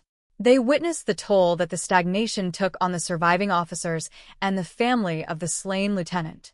They saw the confusion of a community that could not understand why the man who had committed such a flagrant act of public assassination was still alive and breathing years after the deed. The investigation became an endurance test, a long-term commitment to the idea that despite the failures of the system to provide a quick resolution, the truth of the crime would remain preserved and protected. Throughout the process, the investigation uncovered the intricate, darker layers of the suspect's life, though this information was largely shielded from the public eye during the prolonged legal stay. The detectives delved into the background of Siamo Jr., trying to map the psychological geography that led a man to procure a military-grade weapon and lay in wait outside a courthouse. They interrogated the origin of his violence, his access to such specialized hardware, and the deliberate nature of his planning. Every piece of intelligence gathered was a testament to the fact that this was not a crime of passion, but a planned execution that was designed to shock and to paralyze. The professional work of the investigators remained the only constant throughout the years of legal paralysis. They ensured that when the time for justice finally arrived, the case would be built on a foundation of incontrovertible fact, shielded from the vagaries of political or social opinion. The investigation was further complicated by the intersection of American legal expectations and the reality of the territory's limited resources. The administrative requirements for a capital case are immense, necessitating specialized legal counsel, expert witnesses, and rigorous trial preparation. American Samoa, with its finite budget and small-scale judicial department, struggled to provide the resources necessary for such a historic and complex proceeding. This reality contributed significantly to the length of the case, as the court had to balance the demand for justice with the practical limitations of a small island government. The detectives and officers working the case were often the bridge between these two realities, managing the expectations of the public while grappling with the systemic limitations of their workplace. They became the silent, resilient witnesses to a tragedy that had effectively outgrown the institutions designed to contain it. There was a profound psychological burden carried by those who led the investigation. They had arrived on the scene on July 22, 2010, to find a colleague and friend dead, and they had spent every day since then maintaining the file, updating the evidence, and preparing for a day in court that seemed to perpetually recede into the horizon. They watched as the legal system debated the morality and the method of execution, a discussion that, while theoretically necessary, felt like an insult to the memory of the fallen officer. They were forced to maintain the strictest level of professionalism while seeing the shooter continue his life within the walls of the correctional system, shielded by the very rights he had so brutally denied his victims. This disconnect was the most difficult aspect of the entire process, a daily reminder that justice, while ultimately coming, was subject to a slow, methodical, and often deeply unsatisfying pace. Yet, throughout the 6 years of uncertainty, the investigation never faltered. The evidence remained secure, the chain of custody was never broken, and the narrative of the crime remained clear. The investigators served as the custodians of the truth, protecting the story of what happened outside the High Court from being lost to time or eroded by the long silence of the legal process. They were the ones who ensured that the sacrifice of Lieutenant Lucilla Brown was never relegated to a minor footnote in territorial history. They understood that the investigation was the first and most critical step in honoring his life, and they took that responsibility with the gravity it deserved. As the years turned into half a decade, their commitment to the case became a form of justice in itself, a silent, unwavering signal to the community that the law had not forgotten, that the system was still holding its ground, and that the man who had dared to challenge the peace of Pago Pago would ultimately be held to account, regardless of the time it took to arrive at that inevitable conclusion. This period of investigation was not just about building a case for a jury. It was about holding the line for a society that had been profoundly shaken, ensuring that the integrity of the law remained intact even when the physical and administrative pillars of that law were revealed to be empty. It was a testament to the resilience of the men and women who wear the uniform and a crucial, if quiet, chapter in the long, difficult path to final resolution. The legal landscape surrounding the assassination of Lieutenant Lucilla Brown was a theater of the absurd, a collision between the rigid expectations of modern capital prosecution and the profound, archaic realities of the Pacific. For 6 years, the courthouse in Pago Pago became a symbol of a different kind of failure, a paralysis of intent. The government had committed itself to the path of the death penalty, a decision that carried the weight of public grief and the demand for a punishment that matched the absolute finality of the crime. Yet, as the legal process lurched from one motion to another, it became painfully evident that the machinery required to carry out such a sentence simply did not exist. The proceedings transformed into a long, agonizing cycle of constitutional debates, resource allocation challenges, and the stark, recurring realization that the territory was fundamentally ill-equipped for the role it had cast for itself. Every hearing was a reminder of the void, a confrontation with the uncomfortable truth that while the law remained on the books as a vestige of the past, the society had moved on, and in doing so, had lost the capacity to execute its own worst enemies. Inside the courtroom, the atmosphere was thick with the accumulated exhaustion of those years. The defense team for Ciamo Jr. leveraged every aspect of this logistical paralysis.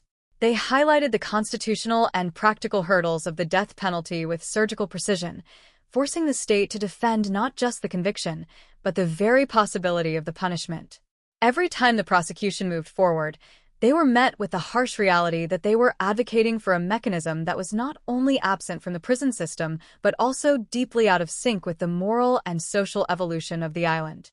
The judge, the attorneys, and the administrative staff were trapped in a state of suspended animation, presiding over a case that demanded a resolution that the system could not provide. For the families of the victims, this was an agonizing period. They were forced to revisit the details of the July afternoon in 2010 with every motion, every postponement, and every debate about the logistics of death. The legal process, meant to provide closure, was instead keeping the wound open, refusing to let the healing begin because the system itself was stuck in a circular argument about how to end the life of the man who had stolen theirs. The turning point did not emerge from a breakthrough in forensic evidence or a sudden change in judicial precedent. Instead, it surfaced in the quiet, desperate realization that the pursuit of the death penalty was consuming the energy and the stability of the territory, without bringing them any closer to a conclusion. The legal system was in danger of becoming a permanent relic, defined by a single case that it could not resolve. It was in this moment of profound systemic fatigue that the possibility of a compromise began to take shape. This was not a surrender. It was a necessary pivot, a recognition that the rigid application of imported legal standards had created a deadlock that threatened the well-being of the community. The decision to enter into a plea agreement was, for the prosecution, a painful departure from their initial pledge. They had promised the public a level of retribution that the territory was structurally incapable of delivering, and now they had to confront the necessity of settling for something else. The final phase of the trial process was defined by the negotiation of this plea. It was a delicate, high-stakes series of discussions that sought to reconcile the demands of the law with the reality of the situation. Ciamo Jr., after years of witnessing the legal gridlock he had created, finally accepted a plea of guilty in exchange for a life sentence. This was a monumental concession, an admission of responsibility that effectively brought the long, winding path of the judicial process to a sudden halt. It bypassed the need for a final, impossible execution hearing and established a definitive outcome. However, the resolution of the case in 2016 involved far more than a simple agreement on a prison sentence. To truly conclude a tragedy that had violated the sanctity of the entire community, the legal outcome needed to be mirrored by something deeper, something that spoke to the cultural fabric of American Samoa. This led to the inclusion of an extraordinary element in the finalization of the case, the integration of the traditional Samoan ritual known as the ifoga. The courtroom, a space previously defined by the cold, sterile language of territorial law, became the setting for a moment of profound cultural reconciliation. The ifoga is not a legal instrument. It is a profound act of penance and humility, a practice where the offender and his family approach the family of the victim to express deepest remorse and to seek forgiveness, often while draped in traditional fine mats. This act is a core component of Fa Samoa, designed to resolve conflicts not through the adversarial process of the courtroom, but through the restoration of communal harmony and the public acknowledgement of the pain that has been caused. By incorporating the ifoga into the final sentencing process, The participants were acknowledging that the laws of the United States were not the only framework through which justice could be delivered. They were recognizing that in a community as small and interconnected as Pago Pago, true justice must also address the spiritual and emotional damage that had been inflicted on the victims' families and the wider public. The scene in the courtroom as the ifoga took place was described as deeply emotional, a sharp contrast to the cold, legalistic environment of the preceding years. The ceremony served as a release of the tension that had gripped the island for 6 years. It was a rare, powerful intersection of the modern justice system and the ancient ways of the people. For the families, it was the moment they had been waiting for, a direct, public, and deeply somber acknowledgement of their loss. It did not replace the prison sentence or negate the crime, but it provided a mechanism for the expression of grief and the possibility of some form of healing. The courtroom, which had been the site of the most significant legal struggle in the territory's history, was momentarily transformed into a place of communal reflection. The tears that were shed were not just for the loss of Lieutenant Brown, but for the entire ordeal that the community had endured. The agreement reached in 2016 was a masterpiece of necessity and tradition. It allowed the prosecution to secure a life sentence, ensuring that the perpetrator would never walk free, while simultaneously allowing the community to move past the impossible, paralytic demand of the death penalty. It was a resolution that felt balanced, even if it was born from a long and difficult failure of the initial legal approach. The court was finally able to close the file on the case that had stood at the center of their existence for so long. The legal system had been tested to its limits, exposed to its own structural deficiencies, and had ultimately been forced to evolve, incorporating the local culture to achieve an end that was both enforceable and meaningful. As the judge finally closed the proceedings, the weight that had been lifted from the community was palpable. The uncertainty that had defined the existence of the courthouse staff, the police department, and the families of the victims was replaced by the finality of the sentence. The case had served as a mirror, reflecting the challenges of maintaining order in a remote, culturally distinct territory. It showed that while laws are written to be universal, their application is always filtered through the specific reality of the place they govern. The journey to the 2016 resolution was a testament to the fact that justice is not just a destination to be reached through a series of predictable steps, but a complicated, ongoing process that must be constantly negotiated between the authority of the state and the humanity of the people. The courtroom, once again, became a space for mundane proceedings, but the memory of the past 6 years remained etched into its walls. The case of Siamo Siamo Jr. would forever stand as a marker in the history of American Samoa, a moment when the peace was shattered, when the system failed, and when the people, through their traditions and their capacity for reconciliation, found a way to bridge the chasm that had opened up before them. The resolution was not the neat, tidy conclusion one might expect from a mainland case study. It was messy, emotional, and deeply rooted in the soil of the island. It was, however, the only resolution that could have worked in the context of Pago Pago, proving that the deepest scars in a community require more than just a prison sentence to begin the slow, arduous process of closing. The final gavel strike was not just the end of a legal case. It was the signal that the community could finally begin to look away from the horror of the past and toward the possibility of a different, more stable future. The legal chapter had closed, but the memory of the life of Lieutenant Lucilla Brown was now preserved in the story of how his death had, in the end, forced a community to confront its past, its present, and its most enduring traditions, ultimately finding a way to move forward in the face of an almost impossible tragedy.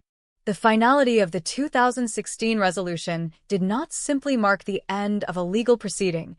It heralded a quiet, introspective era for American Samoa, one where the ghosts of the past were finally allowed to rest within the hallowed grounds of collective memory. As the prison gates closed behind Siamo Siamo Jr., the territory was left to reconcile with the scars left by a narrative that had unfolded over nearly 7 years. This period of reflection was not merely for the legal professionals or the government officials who had been entangled in the procedural gridlock. It was a deeply personal process for every citizen who had felt the trembling of their island's foundation on that July morning. The transition from the acute, piercing trauma of the assassination to the dull, persistent ache of loss and resolution transformed the way the island viewed its own identity, its security, and its fragile place within the wider, often indifferent world. One must consider the profound weight of silence that settled over the High Court after the final gavel was struck. For years, the air inside that courtroom had been electric with the tension of competing legal theories, the frustration of bureaucratic stasis, and the heavy atmosphere of mourning. When that silence finally arrived, it was not the hollow silence of an empty building, but the weighted silence of a community that had collectively exhaled after holding its breath for far too long. This silence served as a vessel for the stories of those who had been touched by the tragedy. It provided the space for the family of Lieutenant Lucilla Brown to begin a new chapter of their lives, one that was no longer dictated by the relentless rhythm of court dates, motions, and the exhausting anticipation of a trial that seemed to have no end. For them, justice had been realized not in the form of an execution, but in the form of a definitive, irrevocable closing of the book. The integration of the IFOGA into the judicial process remains the most significant and perhaps most misunderstood facet of this entire saga. To the outside observer, it might appear as an anomaly, a relic of pre-modern tradition allowed to bleed into the clinical, cold lines of an American-style courtroom. However, to those who understand the soul of American Samoa, it was the only logical bridge. It recognized that a crime of this magnitude transcends the individual offender and the individual victim. It recognizes that violence, in an interconnected society, is a wound to the entire collective. The IFOGA was the externalization of the internal work of reconciliation. It allowed the community to see, in a tangible and visible way, that the restoration of order required more than just the incarceration of the guilty. It required a public, humble acknowledgement of the harm caused, a step that modern law, with its focus on retribution, is often incapable of facilitating. In the aftermath, the Department of Public Safety underwent a quiet, fundamental transformation. The loss of a leader like Lieutenant Brown necessitated a hard look at the realities of policing in a territory that was simultaneously becoming more modern and struggling to hold onto its traditional peace. The security protocols that were tightened after 2010 became a permanent fixture of daily life, a subtle reminder to every officer that they served in a world where the unthinkable had once occurred. This was not born of cynicism, but of a sober, grounded realism. The department moved forward with a reinforced commitment to training, to the mental health of its personnel, and to the maintenance of deep community ties, recognizing that the best protection against future violence is a police force that is deeply understood and trusted by the very people it serves. The memory of the fallen lieutenant became a standard, a benchmark of duty and sacrifice that would guide the force for years to come.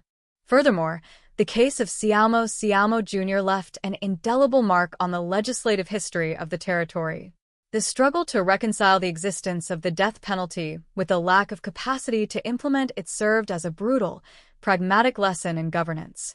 The subsequent debates about whether to reform the law or simply acknowledge its obsolescence became a recurring theme in local politics, forcing the government to reconcile its identity as an American territory with the realities of its small-scale, remote nature. This was not just a legal debate, it was an existential one. It challenged the leadership to define what kind of society they wanted to be and what methods of justice were consistent with their values. The paralysis of those 6 years, while agonizing, ultimately produced a more mature, realistic, and self-aware judicial system, one that better understands its own limits and is more deliberate in the laws it chooses to enforce. As time moves forward, the story of this tragedy will likely evolve from a headline into an oral history, a tale passed down through families and within the ranks of the police force to remind the younger generation of the day the peace was shattered. It will serve as a cautionary narrative, a story that warns against the complacency of assuming that geographical isolation is a permanent shield against the darkness of the world. It is a story that emphasizes the necessity of vigilance, the importance of communal cohesion, and the power of tradition to help navigate the most difficult, unanswerable moments of human existence. The legacy of Lieutenant Lucilla Brown is thus preserved not just in the archives of the court, but in the ongoing, quiet dedication of the people of American Samoa to keep their islands safe and their communities strong. There is an inherent, haunting beauty in the way the story concludes. It does not offer a Hollywood ending where everything is perfectly wrapped up in a bow. Instead, it offers a realistic, human ending, a recognition of the loss, a fulfillment of the legal process, and a communal attempt at restoration. It teaches us that while tragedy is inevitable in the human experience, the manner in which we respond to it is where our true character is forged. The people of Pago Pago did not break under the weight of their sorrow. They did not resort to blood feuds or abandon their commitments to the law. They struggled, they persisted, they negotiated with their own past, and they eventually found a way to move toward a future that, while marked by the loss of one of their own, was still defined by their collective resilience. This journey of nearly 7 years was a pilgrimage of the spirit for the entire territory. It required them to look into the abyss of a heinous crime and refuse to let that abyss dictate the terms of their society. They reclaimed the courthouse steps not as a site of slaughter, but as a site of justice. They reclaimed the dignity of their legal process, even when it seemed destined to fail. And they reclaimed their peace, not by pretending that the violence never happened, but by acknowledging it through the depth of their own sorrow and the strength of their own rituals. It is a profound testament to the power of a small community that the name Lucilla Brown still carries with it a weight of honor and remembrance, rather than just the shadow of his death. Ultimately, the final chapter of this narrative is written in the everyday life of the island today. When the sun rises over the emerald peaks of Tutuila and the residents of Pago Pago go about their lives, they do so with a deeper understanding of what it means to be a protector, a neighbor, and a citizen. The tragedy of 2010 remains a part of their collective story, a dark, heavy thread woven into the tapestry of their island life. But it is not the thread that defines the picture. The picture remains one of a people who have survived the worst, held on to the best, and emerged on the other side with a clearer, more solemn sense of their own humanity. The law is satisfied, the sentence is served, and the community has, in its own way, found the peace that follows the storm.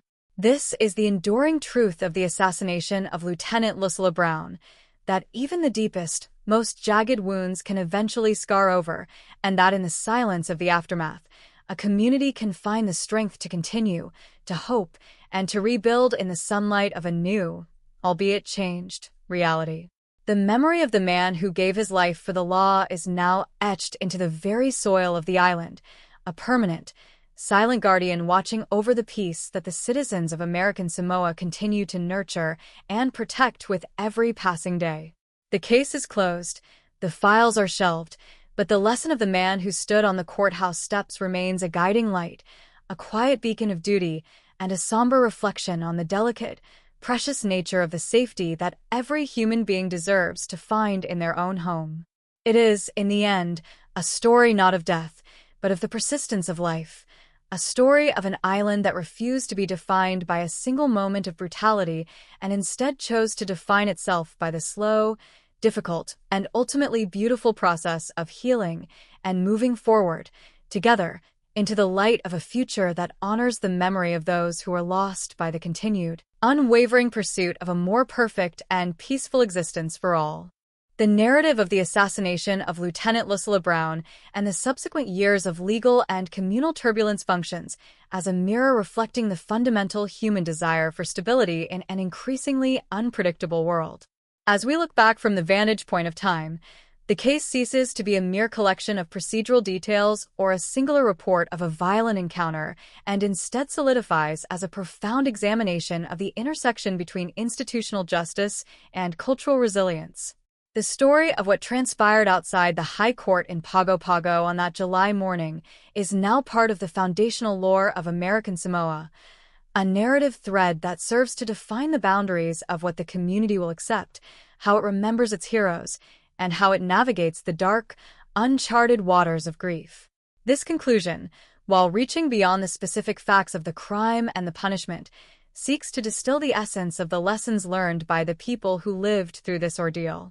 When we consider the broader impact of this tragedy, we must first address the enduring sanctity of the victim.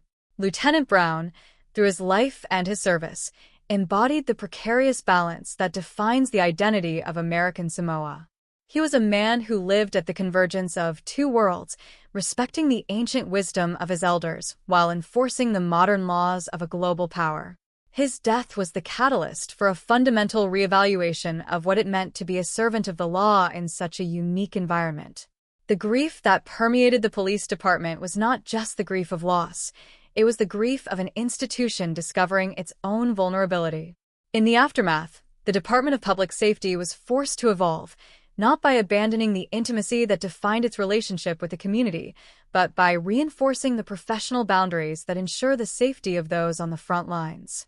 The memory of Lieutenant Brown now acts as a silent sentry, a constant reminder of the high price that can be paid when the protective structures of society are tested by the forces of premeditated malice. The legal impasse that consumed the territory for 6 years provides a unique and valuable lesson in the necessity of proportionality. When a society demands a punishment that it is not structurally or morally prepared to enact, it finds itself in a state of self-inflicted limbo.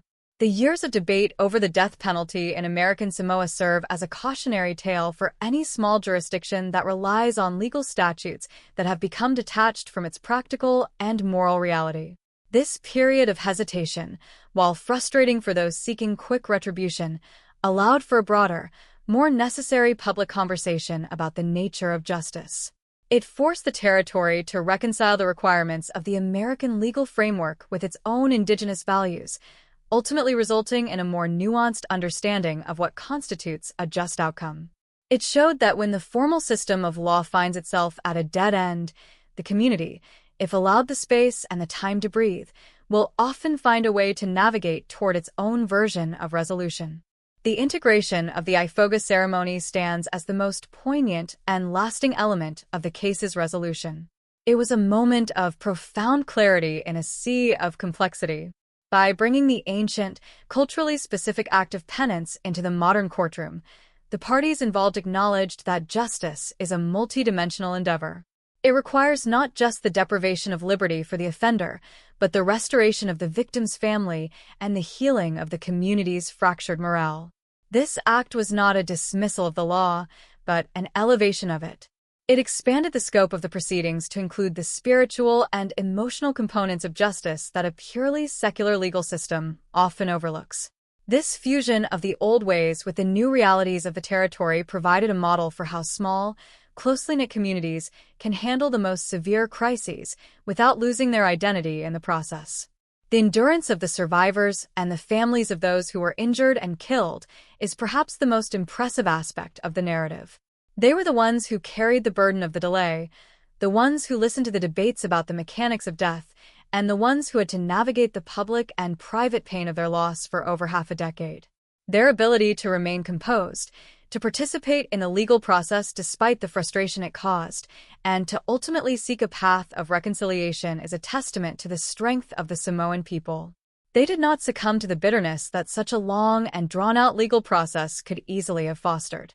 Instead, they moved forward with a grace and a dignity that served as an example to the rest of the territory. Their journey is a powerful reminder that while the law may provide the structure for justice, it is the resilience and the humanity of the individuals affected that define the true outcome of a tragic event. Looking toward the future, the legacy of this case will continue to shape the political and judicial landscape of American Samoa. The institutional reforms, the increased vigilance in public safety, and the ongoing dialogue between the government and the traditional Matai system all carry the fingerprints of the 2010 tragedy. The government is now more acutely aware of the need for alignment between the laws it upholds and the reality of its own logistical capacities. The judiciary is more sensitive to the importance of cultural integration in the legal process. And the police force is more conscious than ever of the dangers that can emerge from even the most peaceful environment. The tragedy did not break the islands. It forced them to grow, to adapt, and to define themselves more clearly in the context of the modern world. There is a finality in the way the story of Lieutenant Brown has settled into the history of the territory. It is no longer an open wound, but a part of the landscape, like the mountains that frame the harbor of Pago Pago. It is a story that is told with solemnity and respect, a narrative that warns of the darkness that can exist within the human heart while celebrating the light that a community can generate when it stands together in the face of that darkness. The case of Siamo Jr. has been filed away, the legal questions have been answered, and the sentence has been imposed, but the lessons of the event remain alive. They are found in the daily actions of the officers who continue to protect their home, in the quiet conversations of the families who remember their own, and in the resilience of a society that continues to strive for a peace that is not merely the absence of conflict, but the presence of community, respect, and enduring humanity. In closing, the narrative of the 2010 High Court shooting and the subsequent 6-year odyssey toward resolution represents the ultimate test of a society's belief in its own values. When the system of law faltered, the people did not. When the road to justice became obstructed, the community looked to its own roots to find the path forward. When the threat of violence seemed to overshadow the tradition of peace, the survivors and the public acted with a resolve that honored both the law and their ancestors. This is the enduring, hopeful truth of the tragedy, that even in the face of the most irrational and destructive acts of violence, the foundation of a healthy, cohesive society is not easily destroyed. The memory of Lieutenant Lucilla Brown will continue to serve as a beacon, reminding all who dwell on the shores of American Samoa of the sanctity of the law, the power of tradition, and the immense, quiet strength that is found in the collective endeavor to maintain a life of dignity, honor, and peace. The story of his life and his tragic end is not merely a tale of crime and punishment. It is a testament to the enduring power of a community that refuses to surrender its identity to the shadows of the past, choosing instead to walk into the future with its eyes open, its traditions preserved, and its spirit unbroken, forever honoring the officer who gave his life for the sake of the order they all cherish. This, then, is the complete, final reflection on a tragedy that reshaped a territory and solidified the resolve of a people, leaving behind a legacy of resilience that will continue to guide the path of justice in the Pacific for generations to come. The conclusion of the legal saga surrounding the assassination of Lieutenant Lucilla Brown invites a final, meditative gaze at the nature of justice in an environment defined by extreme geographical and cultural isolation. When we strip away the legal terminology, the courtroom transcripts, and the logistical failures that stalled the machinery of the state, we are left with a fundamental human story about how a society reconciles with the impossible. The journey from the initial, catastrophic violence on that July morning in 2010 to the final resolution in 2016 was not simply a matter of processing a criminal case. It was a societal passage through a tunnel of profound, existential uncertainty. The territory of American Samoa had to confront the reality that its protective cocoon, the sense of security derived from being an island nation with tight-knit familial bonds, had been pierced by the most brutal instrument of modern conflict. As we reach the end of this chronicle, it is essential to appreciate the quiet, persistent work of the individuals who stood at the center of this storm. The surviving officers, the family of Lieutenant Brown, and the legal professionals who endured the 6-year stalemate all played a part in a drama that was, at its heart, about the maintenance of human dignity. In a mainland environment, the passage of time might have allowed the details of the crime to blur, as the relentless news cycle consumes and discards stories with terrifying speed. However, in Pago Pago, the memory remained fresh, a constant, low-frequency hum beneath the surface of daily life. The fact that the community never allowed the tragedy to fade from its collective consciousness is a testament to the strength of their social fabric. They kept the memory of the lieutenant alive, not as a symbol of victimization, but as a standard of service and a reminder of the fragility of the peace they had built. The evolution of the legal process, from the initial, desperate reach for a death penalty that was never meant to be implemented to the pragmatic and culturally attuned plea agreement of 2016, highlights the essential flexibility that institutions must possess to remain relevant and effective. This evolution was not an admission of defeat. Rather, it was a maturation of the territorial judicial system. It learned that justice cannot be imported wholesale from a continental framework without considering the unique ecosystem of the host society. The integration of the ifoga ceremony was the masterstroke of this maturation, signaling a shift from a system that merely punishes to one that understands the restorative power of communal acknowledgement. By elevating the role of tradition alongside the law, the judicial system of American Samoa carved out a path that was uniquely its own, providing a template for how other small, culturally distinct jurisdictions might address the most traumatic of events. If we analyze the psychological impact on the community, we see a people who have undergone a form of trauma-informed growth. The initial paralysis that gripped the island in 2010 eventually gave way to a hardened, more vigilant sense of community cohesion. This is not to say that the fear vanished entirely, but that it was transformed into a proactive commitment to safety. The pride in the Department of Public Safety, which might have been shaken by the loss of one of its most senior leaders, was subsequently rebuilt on the foundation of his memory. The lieutenant's legacy is not found in the static records of the court, but in the ongoing dedication of every officer who continues to walk the beat, knowing that the safety of the public is a mantle they carry with immense responsibility. They are the living embodiment of the resolve that prevented the territory from collapsing into the chaos that the assassin so clearly intended to induce. The broader lesson for the modern observer is that the sanctity of law is always dependent on the will of the people to uphold it. When the law fails to provide an immediate or satisfactory answer to a grievance, it is the social contract, the unwritten, day-to-day agreements between neighbors and kin, that holds the society together. In Pago Pago, this contract was tested by fire and steel, but it did not tear.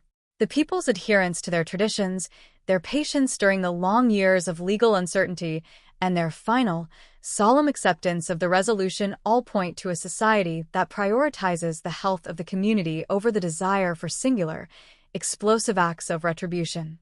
This is the hallmark of a resilient, mature society, the ability to process tragedy without allowing that tragedy to redefine the core values of the people. As we look toward the future, the memory of the 2010 tragedy will likely remain a quiet, guiding force. It will serve as a baseline for the development of future security policies and a benchmark for judicial practice in the territory. The story of Lieutenant Brown will be told to new generations not to frighten them, but to instill in them a sense of what is at stake when we choose to live in a community governed by law and tradition. It is a story of honor, of the quiet bravery that is required to face danger, and of the immense, collective strength that is required to move past the wreckage of that danger. It reminds us that even when the machinery of justice seems broken or inadequate, the capacity for reconciliation and for the restoration of peace remains within the reach of a people who remain committed to one another. There is a sense of completion in the finalization of this narrative, a realization that we have traced the arc of a tragedy from its inception to its resolution and observed the ripples it created throughout the entire social system. We see the arc of grief, from the initial shock to the processing of loss, and the arc of justice, from the demand for ultimate punishment to the recognition of the need for restorative balance. What emerges is a picture of an island that has undergone a profound transformation, moving from the innocence of an isolated paradise to a deeper, more sober understanding of the dangers that can exist in the modern world. They have navigated this transition with a dignity that is profoundly humbling.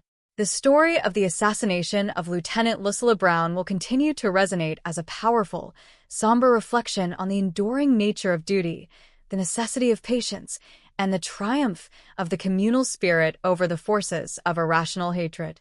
In the final estimation, the life and the sacrifice of Lieutenant Brown have been woven into the bedrock of American Samoa. His sacrifice was not in vain. It became the anchor that held the community through the storm of the following years. Every time the judicial system in the territory addresses a complex crime, every time the police force patrols the harbor, and every time the traditions of the people are brought into the service of resolution, his memory is honored. The case of Siamo Siamo Jr. is a historical fact, a chapter that has been written and closed, but the life of the officer he took remains a living influence. It is a quiet, powerful influence that speaks to the persistence of order, the necessity of safety, and the unbreakable bond of a people who choose to define themselves by their strength, their traditions, and their capacity to persevere. The story of this island, and the tragedy that tested it, serves as a beacon for all who seek to understand the delicate, difficult, and profoundly rewarding work of building a life of peace and justice in the face of absolute, unvarnished human cruelty.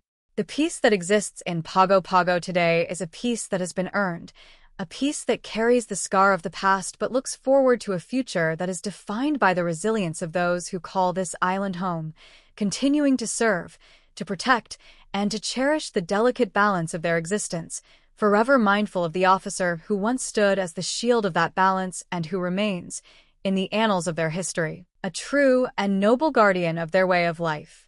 The conclusion of this harrowing narrative brings us to a final, contemplative assessment of the legacy left by the events of July 22, 2010.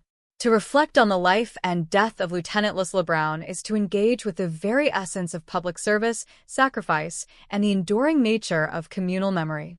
This story, which began in the harsh, deafening clarity of an ambush and stretched across years of legal hesitation and cultural reconciliation, stands as a testament to the fact that justice is never merely a linear, mechanical process. Instead, it is a living, breathing endeavor that requires the constant participation and wisdom of the entire society it serves. The resolution achieved in 2016 was not simply a closing of a case file.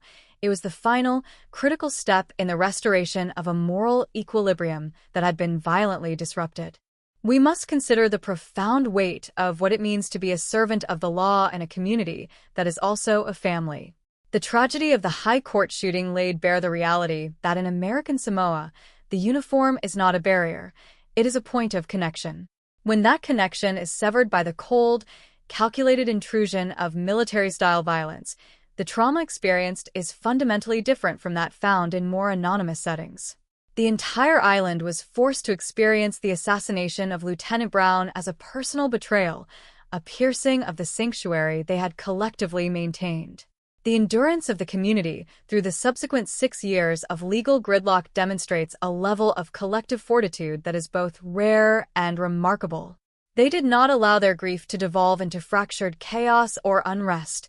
Rather, they held fast to their customs and their institutions, waiting with a somber patience that eventually yielded the only form of resolution that could satisfy both the demands of the law and the needs of their collective spirit.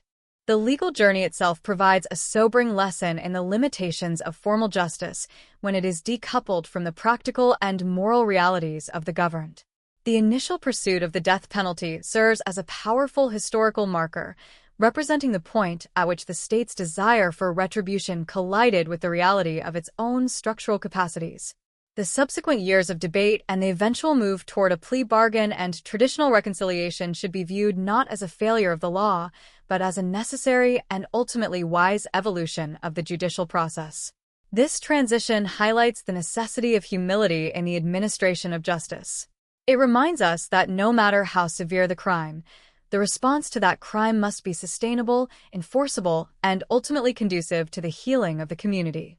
The integration of the Ifoga ceremony stands as perhaps the most enduring lesson of the entire saga, offering a vision of justice that encompasses the spiritual and relational facets of human existence, proving that ancient wisdom often holds the key to modern dilemmas. As we look toward the future, the memory of this event will remain a quiet, guiding force within the territory. It will continue to inform the way police officers are trained to value their own safety and the safety of their colleagues, and it will serve as a constant reminder to the government that the legislative framework must always be in harmony with the reality of the people it serves. The loss of Lieutenant Brown is now etched into the history of Pago Pago, but it is not a history defined by the defeat of the law. It is defined by the resilience of the law and the people who uphold it. The story of his life, and the way his death forced a whole society to confront its identity and its future, is a narrative that will be passed down, ensuring that the sacrifice of those who serve is never forgotten, but is instead transformed into a source of enduring, collective strength. There is a finality, a sense of peace, that has settled over the High Court and the wider community since the conclusion of a case. The shadows cast by the 2010 shooting have not vanished, but they have been integrated into the reality of the present. They are the shadows of memory, of history, and of the lessons learned through the hardest of trials. They no longer threaten the stability of the island.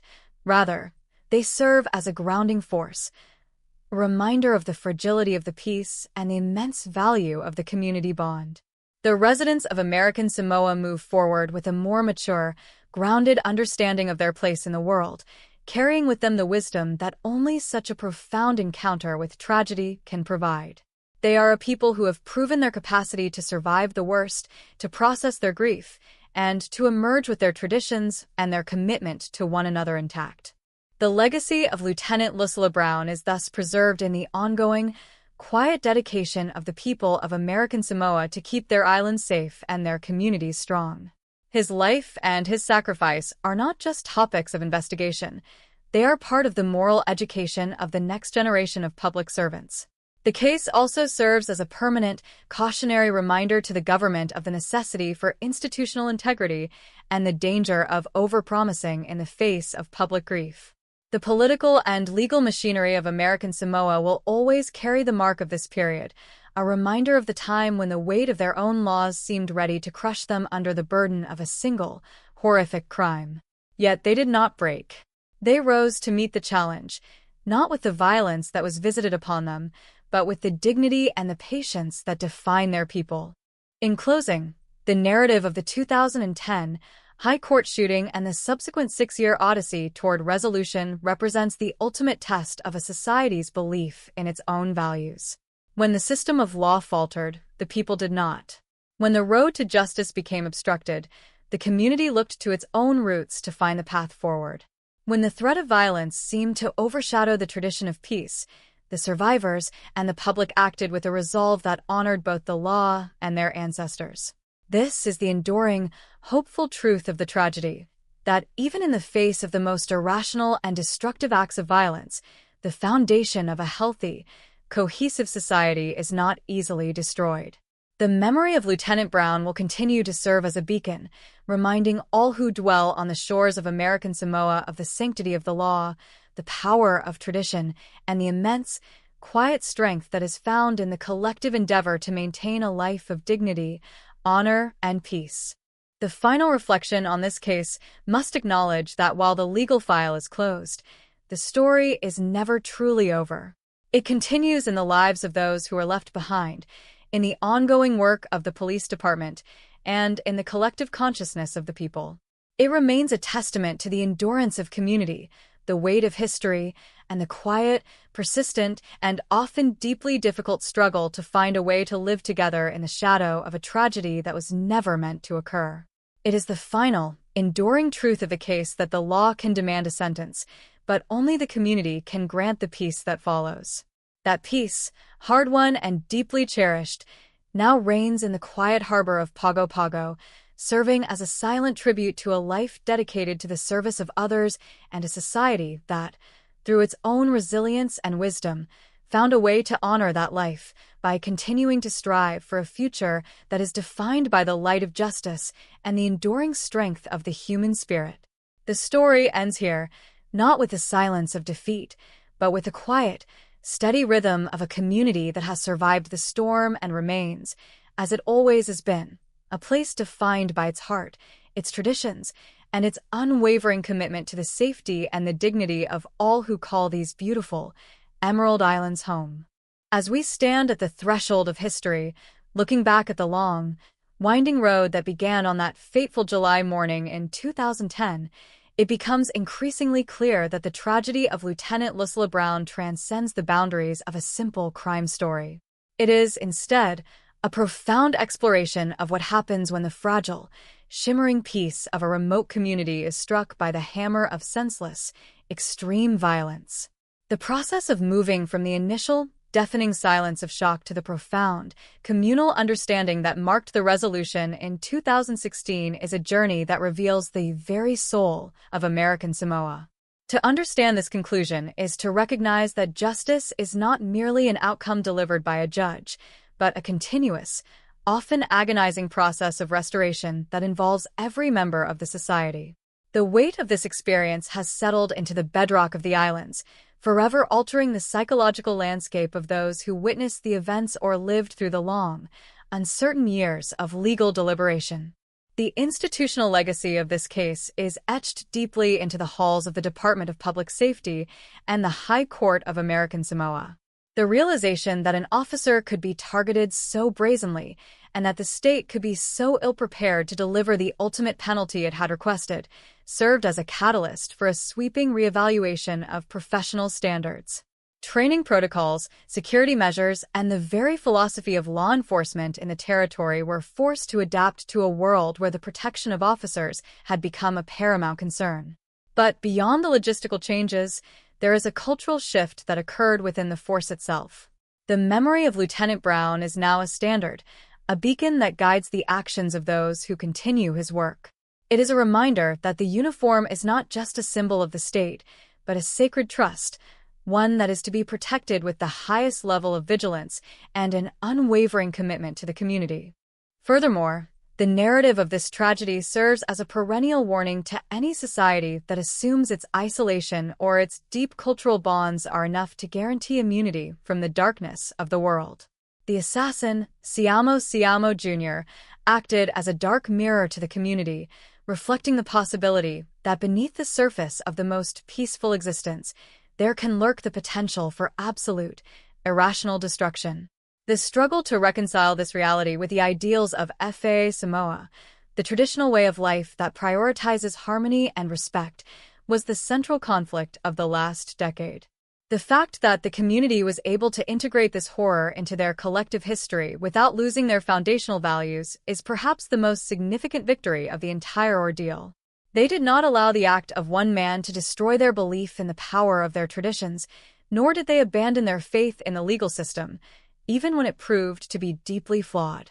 The role of the Ifoga ceremony in the closing chapter of this case cannot be overstated. It stands as a beacon of what is possible when modern legal frameworks are willing to learn from the ancient, wisdom-laden customs of the people they serve. By allowing the perpetrator and his family to seek forgiveness in the traditional manner, the court acknowledged that true justice is not just about the state's claim over the individual, but about the repair of the communal fabric. It was a recognition that the pain of the victims' families and the trauma of the wider public were legitimate, pressing matters that required a response that transcended the sterile language of statutes and sentencing guidelines. This moment of reconciliation was the catalyst for the final, necessary healing, providing a form of closure that no prison sentence alone could have achieved. It was a testament to the resilience of the human spirit and the power of communal empathy to overcome even the most divisive and traumatizing of events. As the years continue to pass, the story of Lieutenant Brown will undoubtedly take on the qualities of a legend, a narrative handed down through the generations to ensure that the cost of their peace is never forgotten. It will remain a foundational myth for the territory, a tale that reinforces the importance of unity, the necessity of vigilant protection, and the strength of a people who choose to build their future on the pillars of respect and reconciliation. The legal chapters are closed, the debates in the courtroom have ceased, and the focus of the community has shifted toward the nurturing of a future that is defined by stability and progress. Yet, the lessons learned during the process of finding that stability are now permanent parts of the territorial consciousness. They are the lessons of endurance, the lessons of the necessity for institutional integrity, and the lesson that a community is only as strong as its ability to care for its own. In the final estimation, the life and the ultimate sacrifice of Lieutenant Lucilla Brown serve as a powerful reminder of the nobility of service. He was a man who lived his life at the intersection of duty and community, a bridge between the structures of modern government and the living, breathing reality of the Samoan people. His death was a tragedy of immense proportions, but his life was a triumph of commitment and professional integrity. The way in which his family, his colleagues, and the entire island of Tutuila have navigated the storm of the last decade is a testament to the fact that they have honored his memory in the best way possible, by persevering. They have refused to let their identity be defined by the act of violence that sought to destroy it, choosing instead to define themselves by their capacity to forgive, to mend, and to move forward with the weight of the past serving not as an anchor, but as a compass. The peace that now reigns in Pago Pago is a hard one, deeply cherished reality. It is a peace that carries the memory of the trauma, acknowledging that the world can be a dangerous place, while remaining steadfast in the belief that the ties of community are the ultimate safeguard against the darkness. Every officer who puts on the uniform, every lawyer who walks into the high court, and every citizen who goes about their life under the watchful peaks of the island is living in the shadow of this history, but they are living in the light of the future. The story of the assassination of Lieutenant Brown is a story of a community that was forced to grow up, to look into the abyss of its own potential for destruction, and to choose, with every ounce of its collective will, to maintain its humanity. This, then, is the enduring legacy of the entire ordeal. It is a legacy of resilience, of a society that has successfully navigated the most difficult of transitions and emerged with its identity intact and its resolve deepened. The case is a milestone in the history of the Pacific, a marker of the point at which the territory of American Samoa claimed its own power to define justice in a way that respects both the laws of the United States and the ancient heart of its own people.